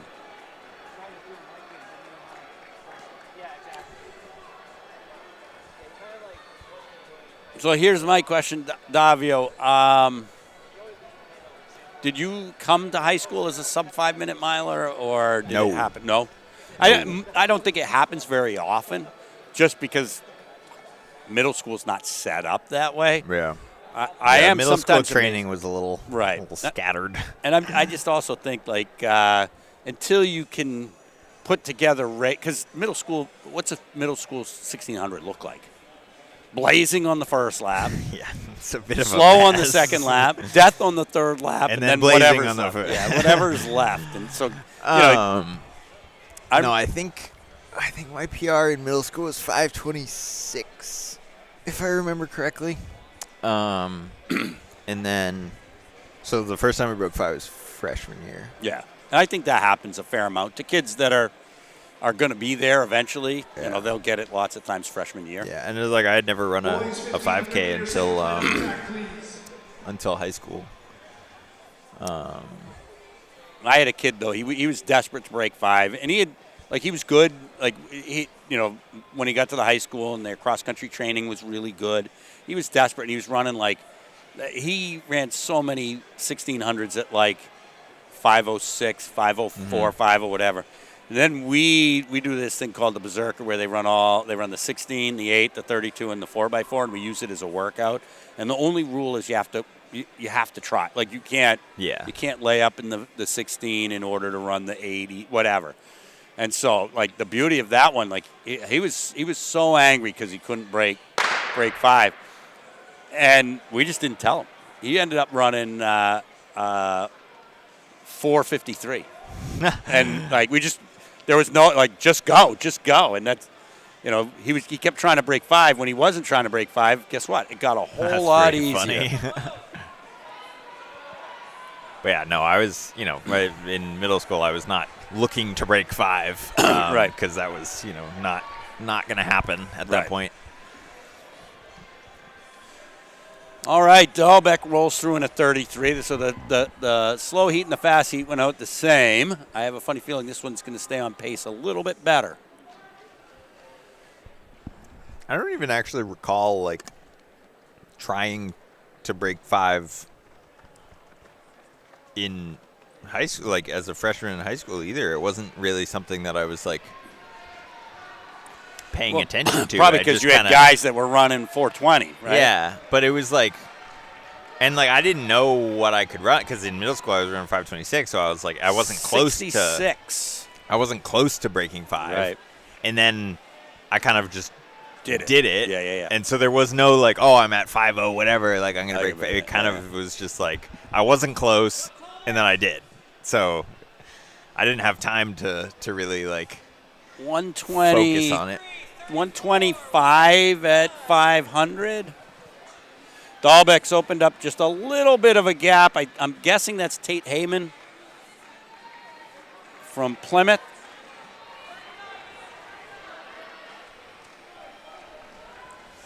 I remember Tate being recognized at the All-Star Banquet on Sunday night along with Dan. I did Dan's. I don't think he got the jokes that I put in there, but that's okay.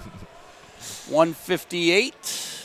And again, he's starting to open up a bit more of a gap on that. Sub-Thomas, 35, 36. Wyatt, 38.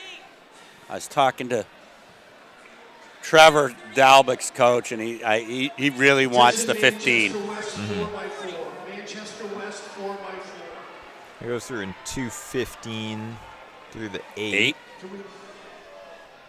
So 4:30 pace. That's what is that? 4:10.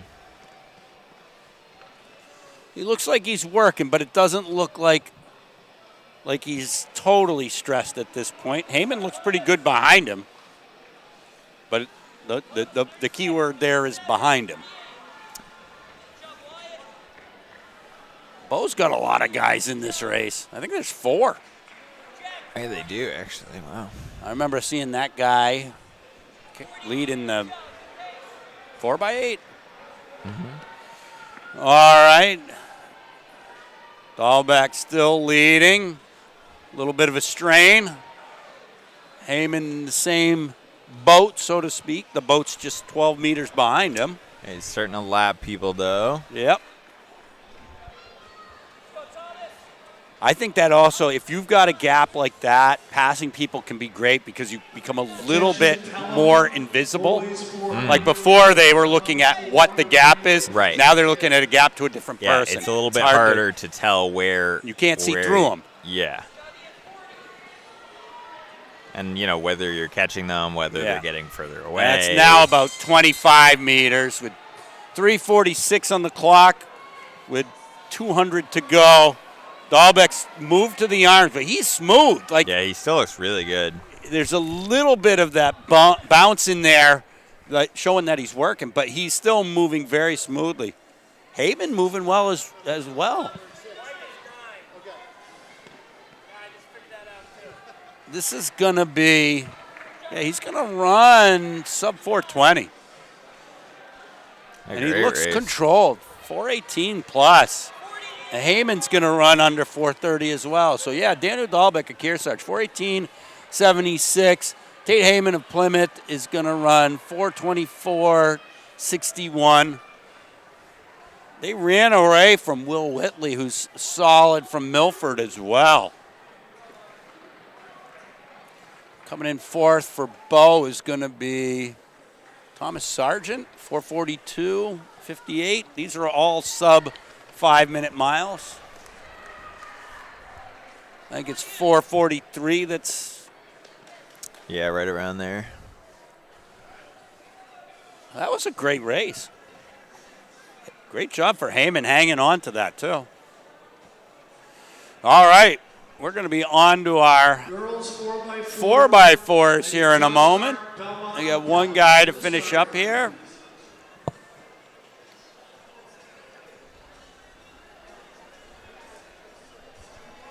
Getting chilly in here. This is a Guilford guy, had been running in second for the first 2 laps. I think he might have been a touch aggressive, is my guess. Think big, right? All right. Go after it at some point. Belmont out here for 4x4 with John Stark. With different uniforms? Odd. What do you mean? They had white uniforms? Oh, they've had the blue as well, but yeah, you're right. And then 4x8, they had white. That's right. No, but I remember the girl leading 1,000 at one point was in blue. Odd. That's confusing. Is there another team coming out? Yeah, we got Pelham, I think. Pelham? Why is it that I don't understand why they're sort of coming out? Like either you're running One by one. or you're not running. No, we're going one or the other. One by one. All going to come out. Yeah, I don't know. Trying to figure out. Yeah, there we go. Oh, Finally, there's we got number all 4. 4. Are we waiting on another team?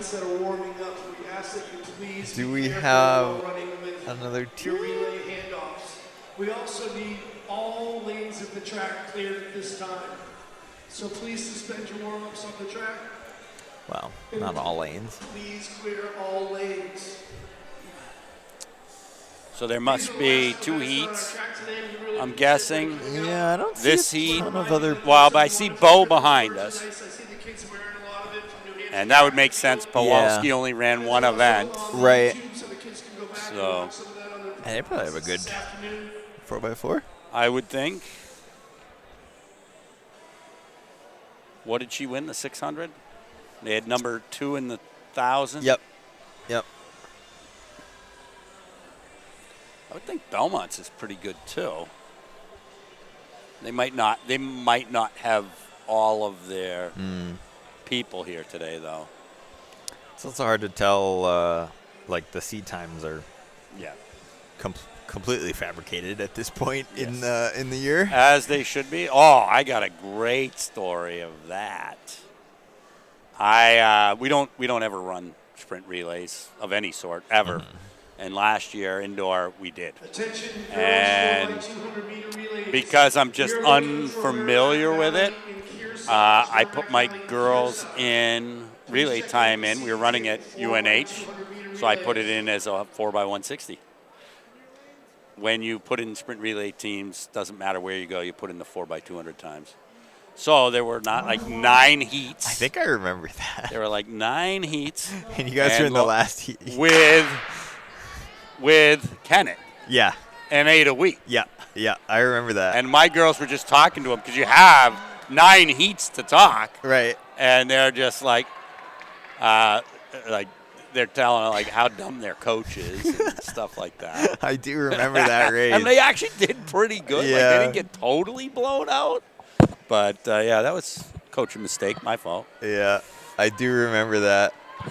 All right, we got Belmont to the front, followed by Pelham and John Stark. The blue John Stark, not the white John Stark. They're bringing them out for the first handoff, second leg.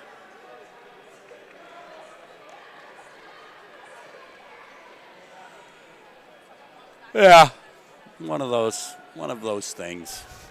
I remember that race because it was really hard to stream because Oh yeah, like you know you were on like different parts of the track at the same time, yeah. which makes like the production kind of hard. I think it would have been quite okay if you hadn't shown any of the Messina crew. Yeah, I don't think we showed a ton to be honest.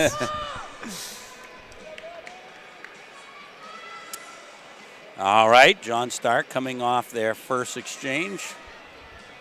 Better be careful because Belmont's coming around the corner.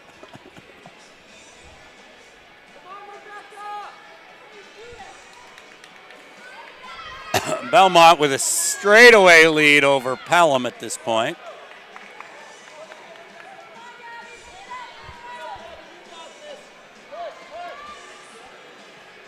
It'll be interesting to see if John Stark stays out on this lap. Looks like they will.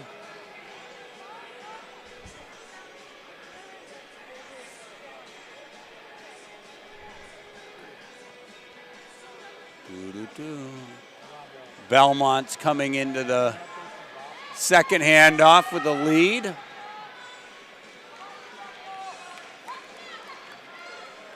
They've got their exchange. They're halfway done. They've got a straightaway lead plus over Pelham. Pelham coming in for their second exchange, third leg.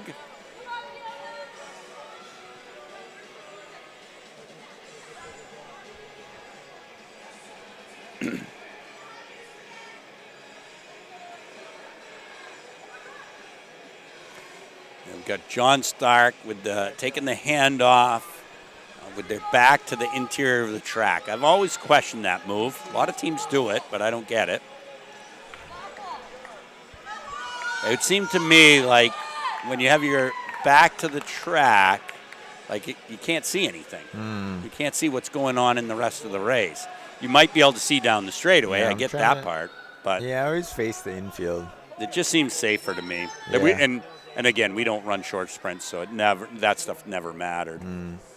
I also Yeah, am I've a always firm faced the believer infield. that, like we, you know, the most important thing in the handoff is to get it in your hand. Yeah, yeah, And so watch your runner all the way in. yeah. Most important thing. Especially, you know, like if you're doing like a 4x8 or something, it's like Yeah. just hand the baton off. Yeah, you know? yeah, like, yeah.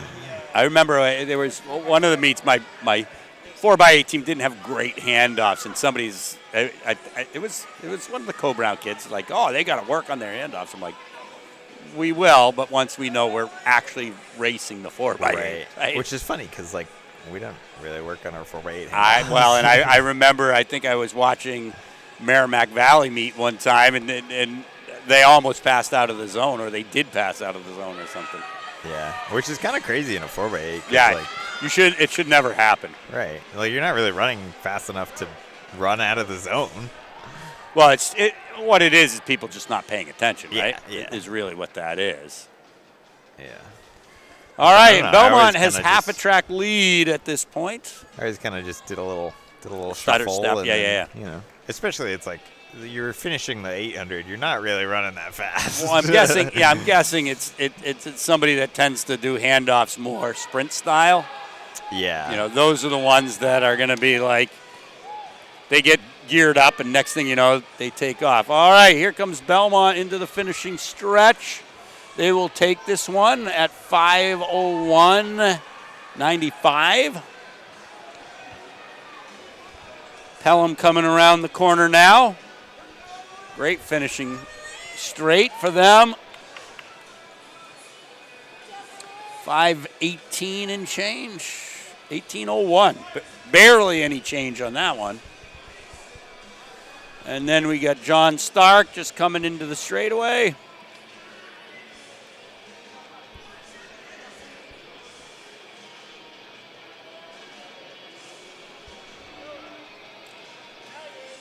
And there we go. There's that first heat.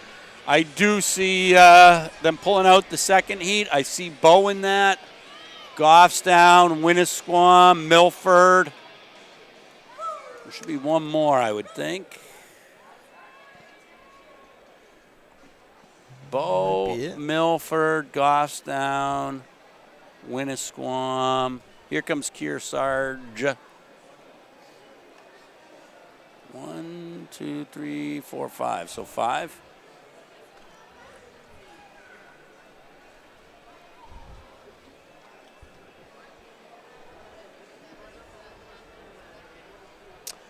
Ooh, Milford. I think we said something about Milford potentially having a pretty good 4x14 because they had. Oh, yeah, we did. What was that? There was a 50 4 in a row in the 600? Had to be. It wouldn't have been the 300. No, or the 1,000. Right. So So I think it was 600. the 600. They had four in a row. Yeah. So I'm not going to say they're the team to watch because we'll be watching them all. But Yeah, I think Bo should be pretty good. I would think so. Hannah Pawalski's back after the dive at the finish line. She was laughing about that. I saw her when she got up. She Yeah. thought that was kind of funny that she just Yeah, tripped over the line. she just kind of leaned a little bit too much, yeah, you know, yeah. which happens. Yeah.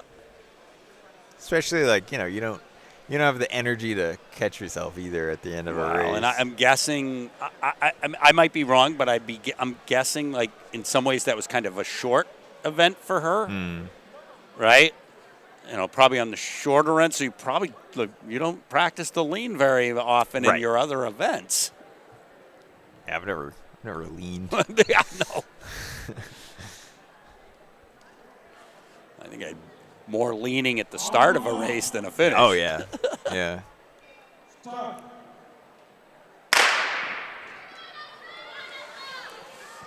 One of the things I would work on with my kids sometimes is you always see like the kids stand there and then the gun goes off and they lean back and then they go forward. Now I would be like, I want you guys leaning forward on the line so that you're weighting that front foot so you can't pick it up. Or they're like ready to go in their stance, and then the gun goes off, and then they like step backwards. Yeah, and then, to go and then forward. run, and yeah. All right, Milford off to the early lead. Then it's Goffstown, Kearsarge, Winnisquam, and Bow to the back, but I don't think that's going to stay. It looks like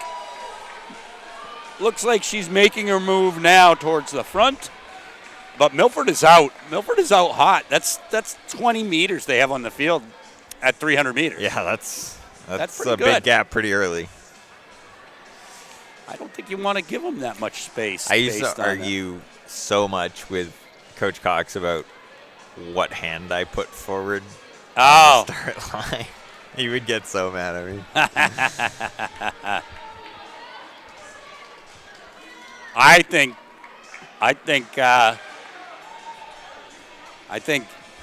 I would intentionally do the opposite of what Coach Cox is telling me anyways. I know. I'm not – I don't want to pick on Tim for anything because what he's done, what he and Brent had done at Co Brown is pretty incredible. But it's funny because, like, he and I have totally different, like, kind of operating procedures. And, again, mine is mostly out of necessity. Like, I can't do some of the things that he keeps tabs on because we just don't have the equipment or whatever it is. And, so I've learned to have the kids rely on themselves a little bit more. Come Division IIIs, I've usually been officiating, and I'm not available to my kids, so they're not very dependent on me. Oh, this tightened up. Goffstown handing off in the lead. Milford right behind them in second. Both good handoffs there. And looks like Milford's making inroads right away.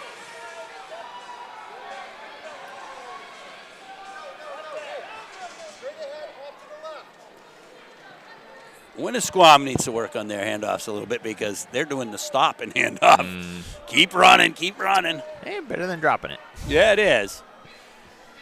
I always tell the kids, like, you can run right past them. It's okay. Yeah. Like, do not stop. Yeah. Ooh, this is good. But also, if the person heading off to you is running past you, maybe get out faster. Right. But, I mean, the last thing you need to do when you're coming into handoff is stop. Keep going until you've gotten rid of it, right? All right, what do we got going on in the backstretch? Goffstown is holding off Milford currently. It's going to come down to the anchor. And then we got Pawlowski, and they're handing off third. And they're closing down on the front a little bit, but it's a pretty big margin to make up. Oh, Goffstown with a great handoff. Yeah, both pretty smooth there. Yep. Kind of maintained the positions. Milford did a great job of getting up on their toes immediately and getting right on that. Bo electing to go with a blind handoff. We didn't practice that very often because you don't need it in the 4x4 or 4x8. Yep. Eyes on the other person. Yeah, Let's see what kind of distress they're in. Goffstown. Goffstown. Give me the baton. Goffstown opening up a gap. Let's see. Milford made a hard move as soon as they took the handoff, and it might have been it. Goffstown looks like things are getting tough, but Milford, I think it's the same thing. So she looks pretty I strong. think she'll stay out. Hannah looks like the classic distance runner running the 4x4. All out and... That's me. And Goffstown will take this. They're going to run 4:39 and something. 4:39.38. Milford will be next for 45.10, followed by got Bo. the lean down that time. Yeah, she definitely did. Stood up. 4:52.02 for Bo. I'm going to give Hannah the thumbs up for staying upright on that finish. She looked great. There we go. There's the fast heat. We're on to the boys now. Looks like we've got West, Merrimack Valley, and Pembroke. I can tell you. Guilford, Belmont, and Bow. Boys 4x200 meter relay. I can Please check in. I can tell you that these guys have done better at getting out onto the track than the first heat of the girls that was did. an improvement.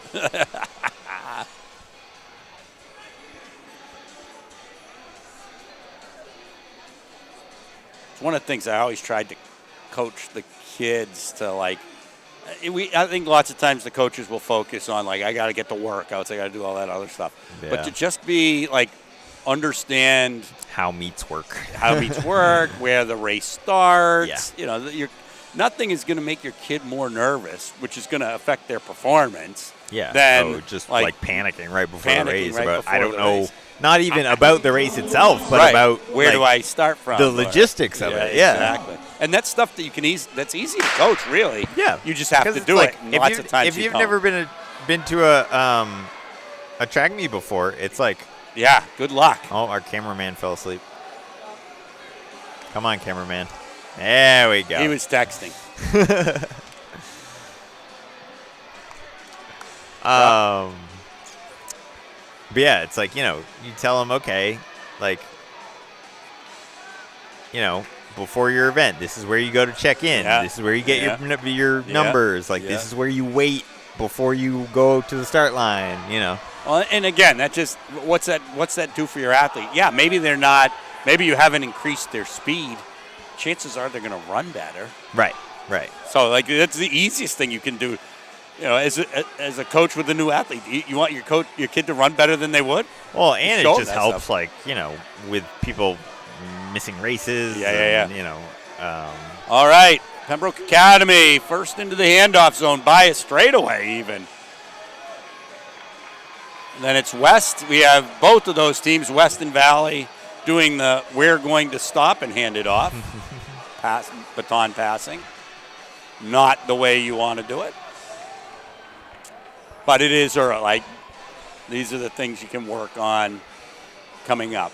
And hopefully, if you've got it going on as a coach, that's like you're taking notes. Like, handoffs is something we got to work on. Who knows, like, who you're going to have in your I think relay. and the thing for indoor, like, this is perfect, right? Handoffs, this is perfect. You can, what kind of workouts you doing over Christmas and all that other stuff? Like, just do handoffs. Right. We used to do this thing, again, we had the inside of our school was a rectangle with curved corners. Mm-hmm. So it wasn't quite an oval, but you could use it that way. We would used to play this game where they were 5-person teams, and we'd do a 30-lap race. And everybody had to do at least 4 laps, right? But you could figure it out however you wanted. So the average for 5 people is 6 laps. But you could, if you had somebody that was a slower distance runner or just slower, right? You give them 4 laps and somebody else takes more. Right. And what you would do, you could figure out to run your laps however you wanted. If you wanted to do 2 together, individually, separate, whatever the case may be. And, that was good at getting used to people coming in at different paces to handoffs, right? Because you never know who you're paired up with. Mm-hmm. And so you get much better about, like, understanding what's happening. Yeah. Like judging the closing speed. Yep, making sure you don't outrun people. So Pembroke almost has an entire lap lead right now. Yeah, that's pretty nuts. That's pretty nuts. Now they do have an entire lap Now lead. they do. But yeah, lots of times I'd be in on those because you got to make the numbers work out to groups of 5. So sometimes I'd be in on those, and lots of times my team would win, but that's only because I knew how to work it, right? Right. All your big dogs should be doing 2 laps right off the bat because they're not tired yet, right? And that gets you through, and then you can start doing onesies, and then you just keep doing onesies because you need as much break as you possibly can get because we were right, and then the average time is faster. Yeah, absolutely. But people would be like, well, I'm the distance guy, so I'm going to do 4 or something like that. That's never the right answer. So there's Pembroke with the win. We got Merrimack Valley and West that are going to have to go around again. If I was Pembroke, I would feel pretty good about that. So they ran 4:03:38.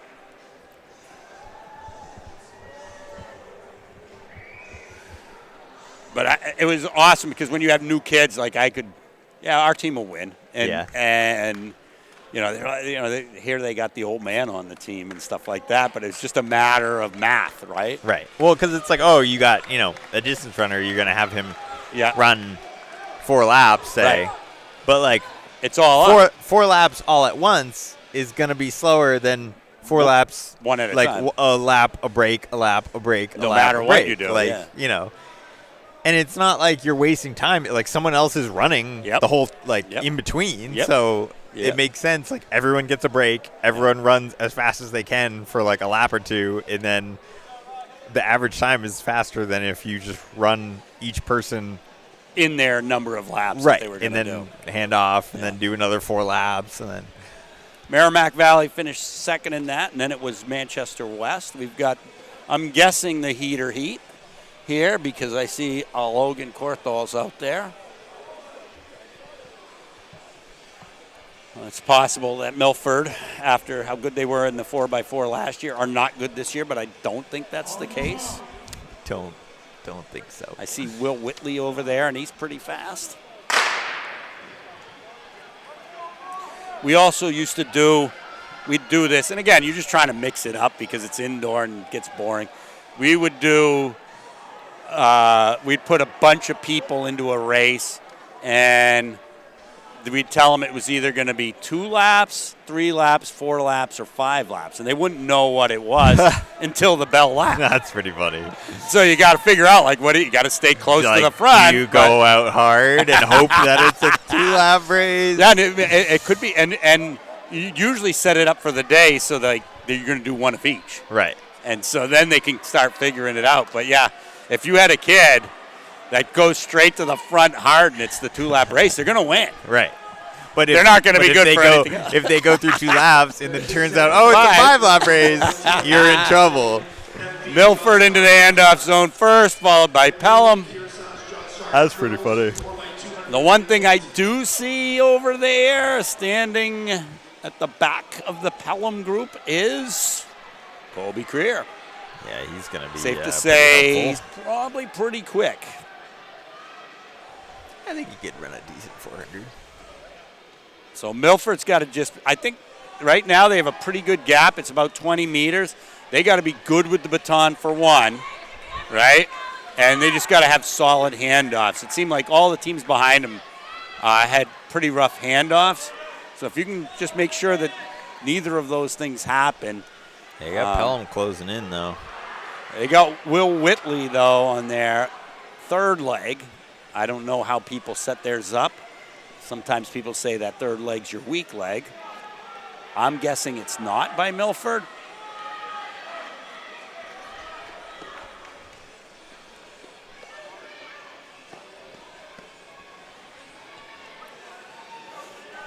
Pelham's in spandex. I don't know if that means anything. If I was going to wear spandex, I can tell you that I'd have to be running pretty fast. Because there's no way in heck I'm going to wear spandex and not be running fast. Looks like Whitley opened up a slight gap. It's like our guys kept asking me if they could wear speed suits.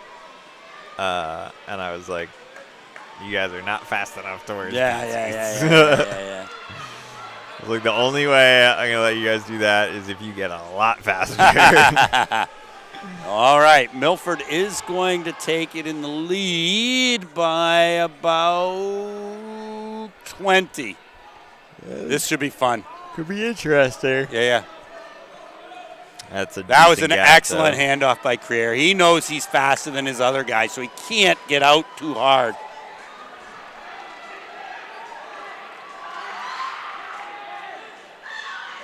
Milford's got a good anchor leg, though. Oh, that was a horrible handoff by Laconia. Wow. Oh, that was almost a disaster. Creer he's just looking up and, holy cow, this is awesome. Wow. He's closing it up. I don't know if he can get there, though. This is unbelievable. I don't think he's got enough time.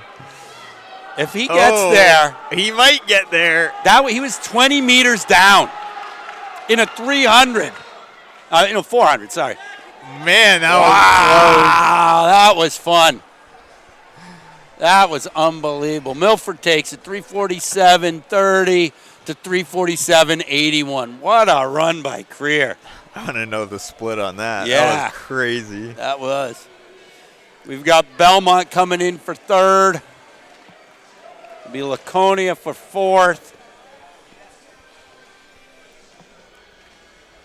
And our last entrant for this morning, Boom. And there it is. That's this morning's. Oh, Oh, I forgot we do 4x4, 4x160s. I forgot about that. 4x2. 4x2. 4x2, right. Because That would be really confusing. Yeah, if we because did we already 4x160s. ran. Yeah. We already ran a 4x8, so the 3 relays, Yeah. which you don't see too often in our regular season competition. All right. Now what? I think that I'm looking at Merrimack Valley right now, and the girl they have on anchor is the girl that finished 3rd in the 1,000.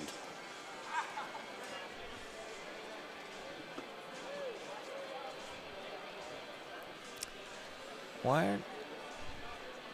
Oh. Looked like they were coming out and then not. No, I don't know what I was thinking.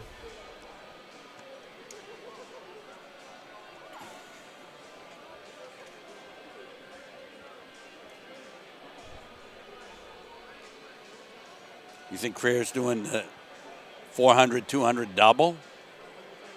Probably. Like, I if can they're a- going to put him in the 400, why I can ask wouldn't- him. Like, you'd think they put him in the 200 over the 400, you know? Yeah, I would.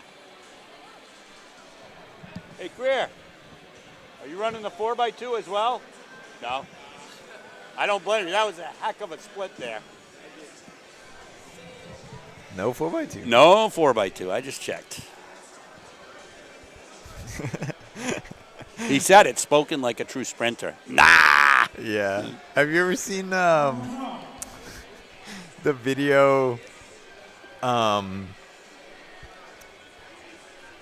It's I think it's from a basketball game where they're asking one of the sideline reporters if one of the players is starting or like is playing because they were unsure because he had like an injury or something, and they were like, "Oh, we're unsure on his condition whether he'll be able to play or not." And he just turns around and he goes, "Hey, you playing tonight?" And the guy's like, "No," and he goes, "No, he's not playing." Right, and they were like, "We'll have to get a report on that later." And he's just like, "Hey." I'll find out for you. Here we go into the handoff zone. John Stark and Kearsarge even, but John Stark had a much better handoff, and even better handoff was Merrimack Valley. Yeah, MV had a really smooth one. Yep. That'll help. Get to the cut it. Oh, a little early cut in there. We'll say we didn't notice that. It doesn't matter whether we did. It's whether or not the official that's probably not over there did, right? Yeah. No, they got somebody over there. They got somebody over I there? think so. Yeah. Just when you're in the straightaway, you hand off where you're at. Oh, they almost. Yeah, MV's still pretty good handoffs. Well, I can tell you from having been around for a while, Merrimack recognizes that you can score a lot of points in relays, and they practice they've it. always had good relays. And they practice it. That's the thing. Like it's not like handoffs are hard. Right. You just got to practice. You just got to do it. And I think sometimes people, they don't think about, like, okay, if you really want to run relays, then practice relays. And you can practice relays. Like, Yeah, I mean, I feel like relays are kind of just an afterthought for a lot of people. I where think it it's is, like, yeah. You just grab some people, chuck them in a relay, Attention coaches and athletes. In the Athletes Village, we ask you guys please make sure coaches and seniors at your team areas are clean. Merrimack Valley's going to take this one. 2:04.93 officially. And a tight finish there by John Stark and Kearsarge. Stark takes it 2:09.19 to 2:09.38. All right, we've got this next heat has Pembroke, Milford, Belmont, Pelham, and maybe that's Milford hiding. No, Prospect Mountain. Oh, boy. Some confusion for where all these things go. It's another thing that I find more in outdoor, I guess, is because lots of times I'll offer my assistance, and lots of times that means like the first act of business is usually arranging the hurdle heats, 100 and 110. So you have everybody down that far end and stuff like that. And the thing that's always gets me is, there's whatever, 6 heats of the 100 or whatever it is. And you got kids don't know how to use the blocks. Yeah. Like they don't know how to adjust the foot pads. And, right. And you can tell because especially because they're a lot of times they're different at each facility as well. Yep. But you see them looking around, they're nervous, and then then the thing that clues me in is they take the blocks and they just get in the blocks as they are. Yeah, they just put them down and stand in them. or whoever was in front of them, they just use theirs as it is. Right. Doesn't check anything, nothing. That's probably not the way it is. It's like your first couple of weeks of the season. Yeah. What are you doing to training anyway? Just teach them blocks, man. And if you're, running that event seriously and experienced in it, it's like, you're setting your blocks up how you want them and how you've practiced it. Yep. That's not something you just kind of go with the flow on. Not very often. I have seen some really cool things like that. You just said that you just kind of go with the flow. I remember being at Meet of Champions one time, and there was a kid who was the top hurdler. Oh, good handoff by Belmont. He was the top hurdler, but also the top high jumper. Mm-hmm. And because he was the top high jumper, the field events start early. He was still in high jump when they were getting to the hurdle events. And so they're calling the hurdle events. He comes over last minute, and he's like, I don't have my spikes. I just got my trainers. I'm like, they just called you guys to the line. He's like, that's all right. Went over in trainers, qualified, then came back with his spikes on. Yeah, for the final, yeah. Belmont with another good handoff. Pelham as well. Yeah, if you go, I can qualify with my trainers. I can qualify with my trainers. As long as I make it to the final, then what's that's the big unbelievable, deal? right? Yeah, that's crazy. But you got other kids that just totally freaking out, like, and ruin their race right there. Yeah, because they've decided that if everything's not perfect, then it's another reason sometimes you see great handoff again.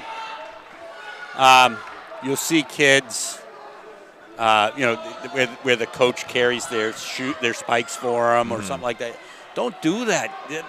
Put your kid at such a disadvantage. Make them accustomed to taking care of their own stuff, because they're going to have to sometime.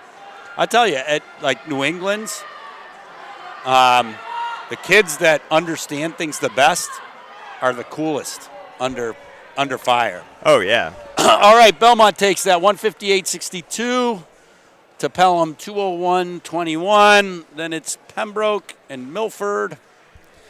Well, I mean, you see it a lot in relays where it's like, they get on the line and they're like, oh, we don't have a baton. Yeah. Where's our baton? No one gave us a baton. I'm like, the coach didn't give it to us. Well, and I get that, in the clerking tent. It's like, oh, yeah. I'm supposed to check all that stuff. Where's your baton? Somebody else has it. Like, well, you got to get it. Well, where is it? Yeah. They show up without their uniforms on. Right. I need your uniforms, dude.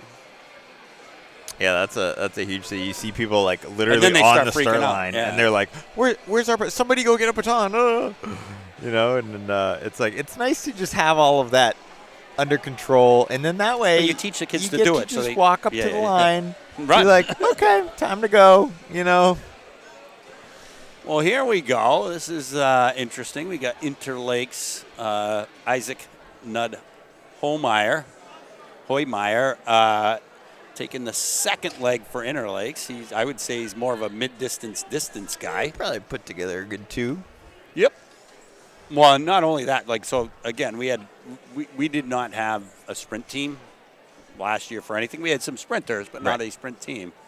And our girls actually loved, our distance kids love getting in a one-lapper because there's no strategy whatsoever. You run as hard as you can. You don't have to think. You don't Yeah. just run. Yeah. Well, and like we were talking earlier, it's like that's why, a lot of newcomers, it's like you run like the 55 or the 100 in outdoor because it's like, it's like easiest thing to mentally comprehend. right in terms of like the logistics and the strategy or whatever. It's like it's the easiest event to do. It's like, okay, go. the gun goes off, you run as hard as you can. Like, And if you're slow, then we move you to the 300. obviously there's a lot more to it than that, but like to be the best. But just to be able to like be in the race and at least like do an event, that's probably just the most straightforward. Just run in a straight line. Go. Just go. Just go. All right, you don't have to count laps. You don't have to worry about pacing. It's like just run. All right, and this heat is off. I see one more heat, maybe two more heats. Inner Lakes will hand off first. We'll get to see. Oh, it ran right up over. Yeah, didn't get out. Taken like a quite true fast distance enough. But he looks good though. I remember seeing Zach Emerson running 4x1 one time, and I'm like, why are you running 4x1? Oh, And I he's love like, it. Nice smooth cut in there. That was beautiful. I missed it. Straight it through. was beautiful. Right to the corner. Amazing. The way it should be. Yeah. All right, Inner Lakes in the second handoff in the lead. Kearsarge in second. Tate Heyman, distance runner, taking it in the third leg for Plymouth. Ooh, I think he fingertipped that one. Pulled it in with his fingertips. Oh, we also have Dan Dahlback back from winning the 1500. In the 4x2. Anchoring the 4x2. Inner Lakes with more than a straightaway. I suppose why not just churn one lap? Yeah. Use it as a workout. It's like there's some teams where it's like your fastest kid is just your fastest kid. Yeah, Doesn't yeah, really it matter doesn't what matter. event it is. Yeah, that is true. And Inner Lakes for the win. 141. 41. That kid's got a pretty good head of hair as well. 141.18. Kearsarge in second. 149.2 with Plymouth in third. 152.38. Now out on the track, we got Goffstown, Pembroke Academy, John Stark, Guilford. So I'm guessing there must be 3 heats.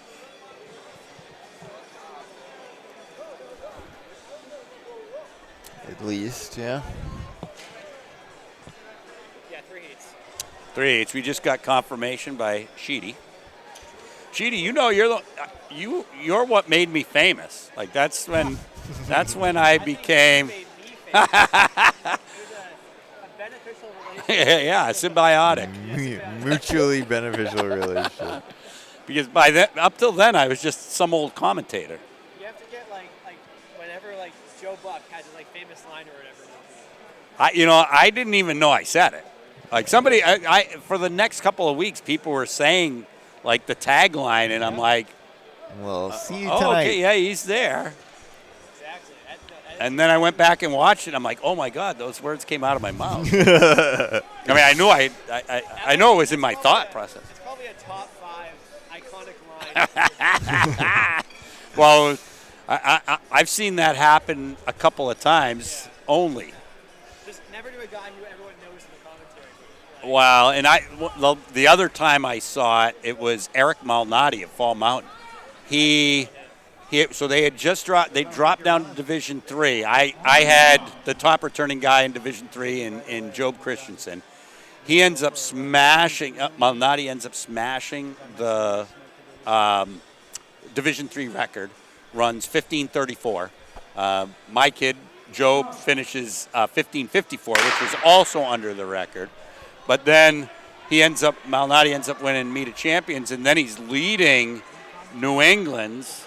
He's leading New England's, right? And I don't know, he's coming across with like 3:50 to go. I'm like, you've got it, drop the hammer. He ends up finishing like 5th or 7th because he almost didn't make the line.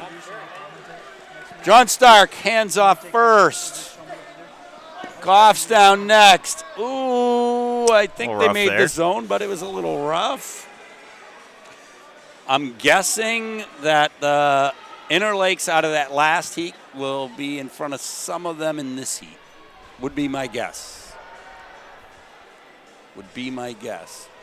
Yeah, so he stayed, I think he stayed upright, but he was staggering. And they had moved the finish line forward because it was the first time they were doing electronic timing. And so it was a little bit ahead, and it was wider.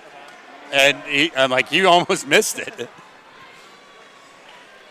I'm thinking, oh, that was probably my fault. Great 4x2 commentary, isn't It is. Well, here we go. John Stark on the inside lane, wearing the same shoes that his competitor from Goffstown is wearing. Oh, another tight handoff.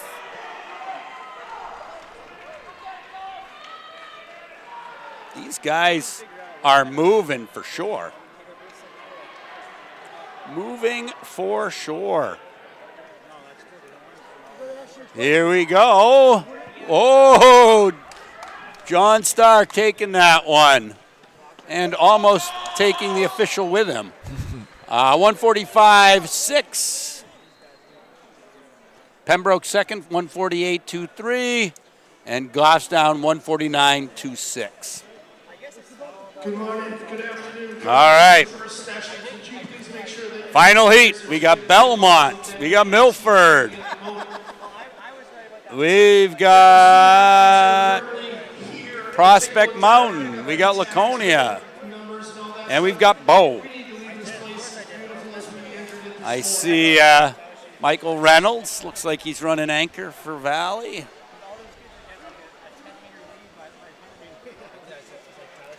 Trying to see what other kids I see over there by name. Of course, I have a tendency to know the distance kids just a little bit better. It's our bias, right, Davio? It is. Not that we dislike sprint kids, we just don't know them. Yeah, I'm not Actually, as well one of my versed. I was gonna say one of my favorite guys from last season for Division III, Josh Gentkos. Gentkos. Murdering it again. I mean, just a super nice guy and a stud. Yeah, he had quite a divisional meet last year. It's pretty sweet to watch.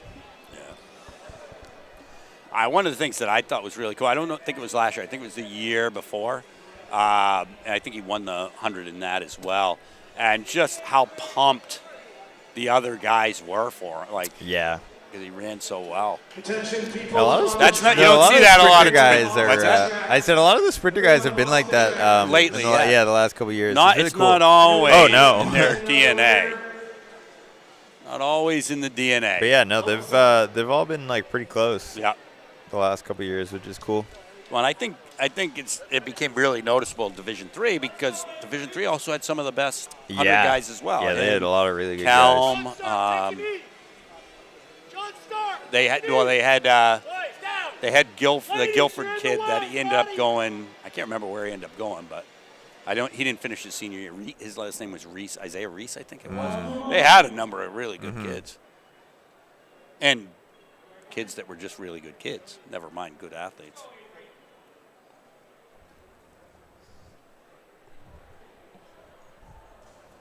All of a sudden, got real serious around here. I know. The heat of the 4x2, I guess. Everyone's kneeling, quiet. It was quiet. There was no Christmas music. There we go. Hopefully, good. I was nervous for a minute. They were just going to walk away and leave the block. Find out how good somebody is as a hurdler. Yeah, that would not be good. Somebody is moving up in the inside. I think that was Milford. A really quick first part of that. And again, best hairdo. Oh, wow. Not great there. No, had a tremendous lead, too. And now just has a partial lead. Oh, nice smooth cut in. Good work, boys.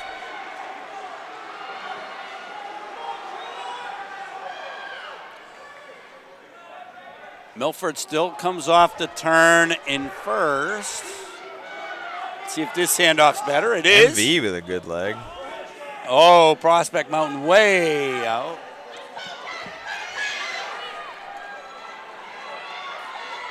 Whoever's in the third leg from Merrimack Valley is moving. Yeah, their second leg made up a lot of ground as well. I'll put them back into this race in that top 3. Wow, this is tight. Great handoff by MV. As the anchor. And he was able to sneak by the third leg from I know, they Bo. kind of squeaked through there in the middle of the exchange Yeah. without hitting anybody. Yep. Pretty impressive. But Milford comes under the straightaway in the lead and probably will stay there.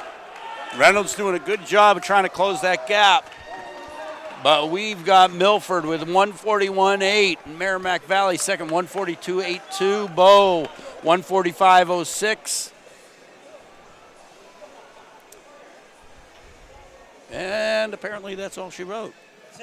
So there we go. After me calling the last meet, or this meet a little bit early after the 4x4s, we are done for the morning session.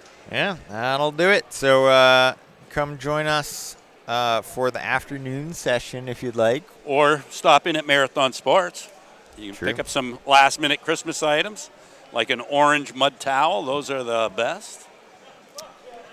So yeah, we'll see you later. This has been New Hampshire Track and Field, powered by Marathon Sports, and this meet is brought to you by Stitches NH. Stitches.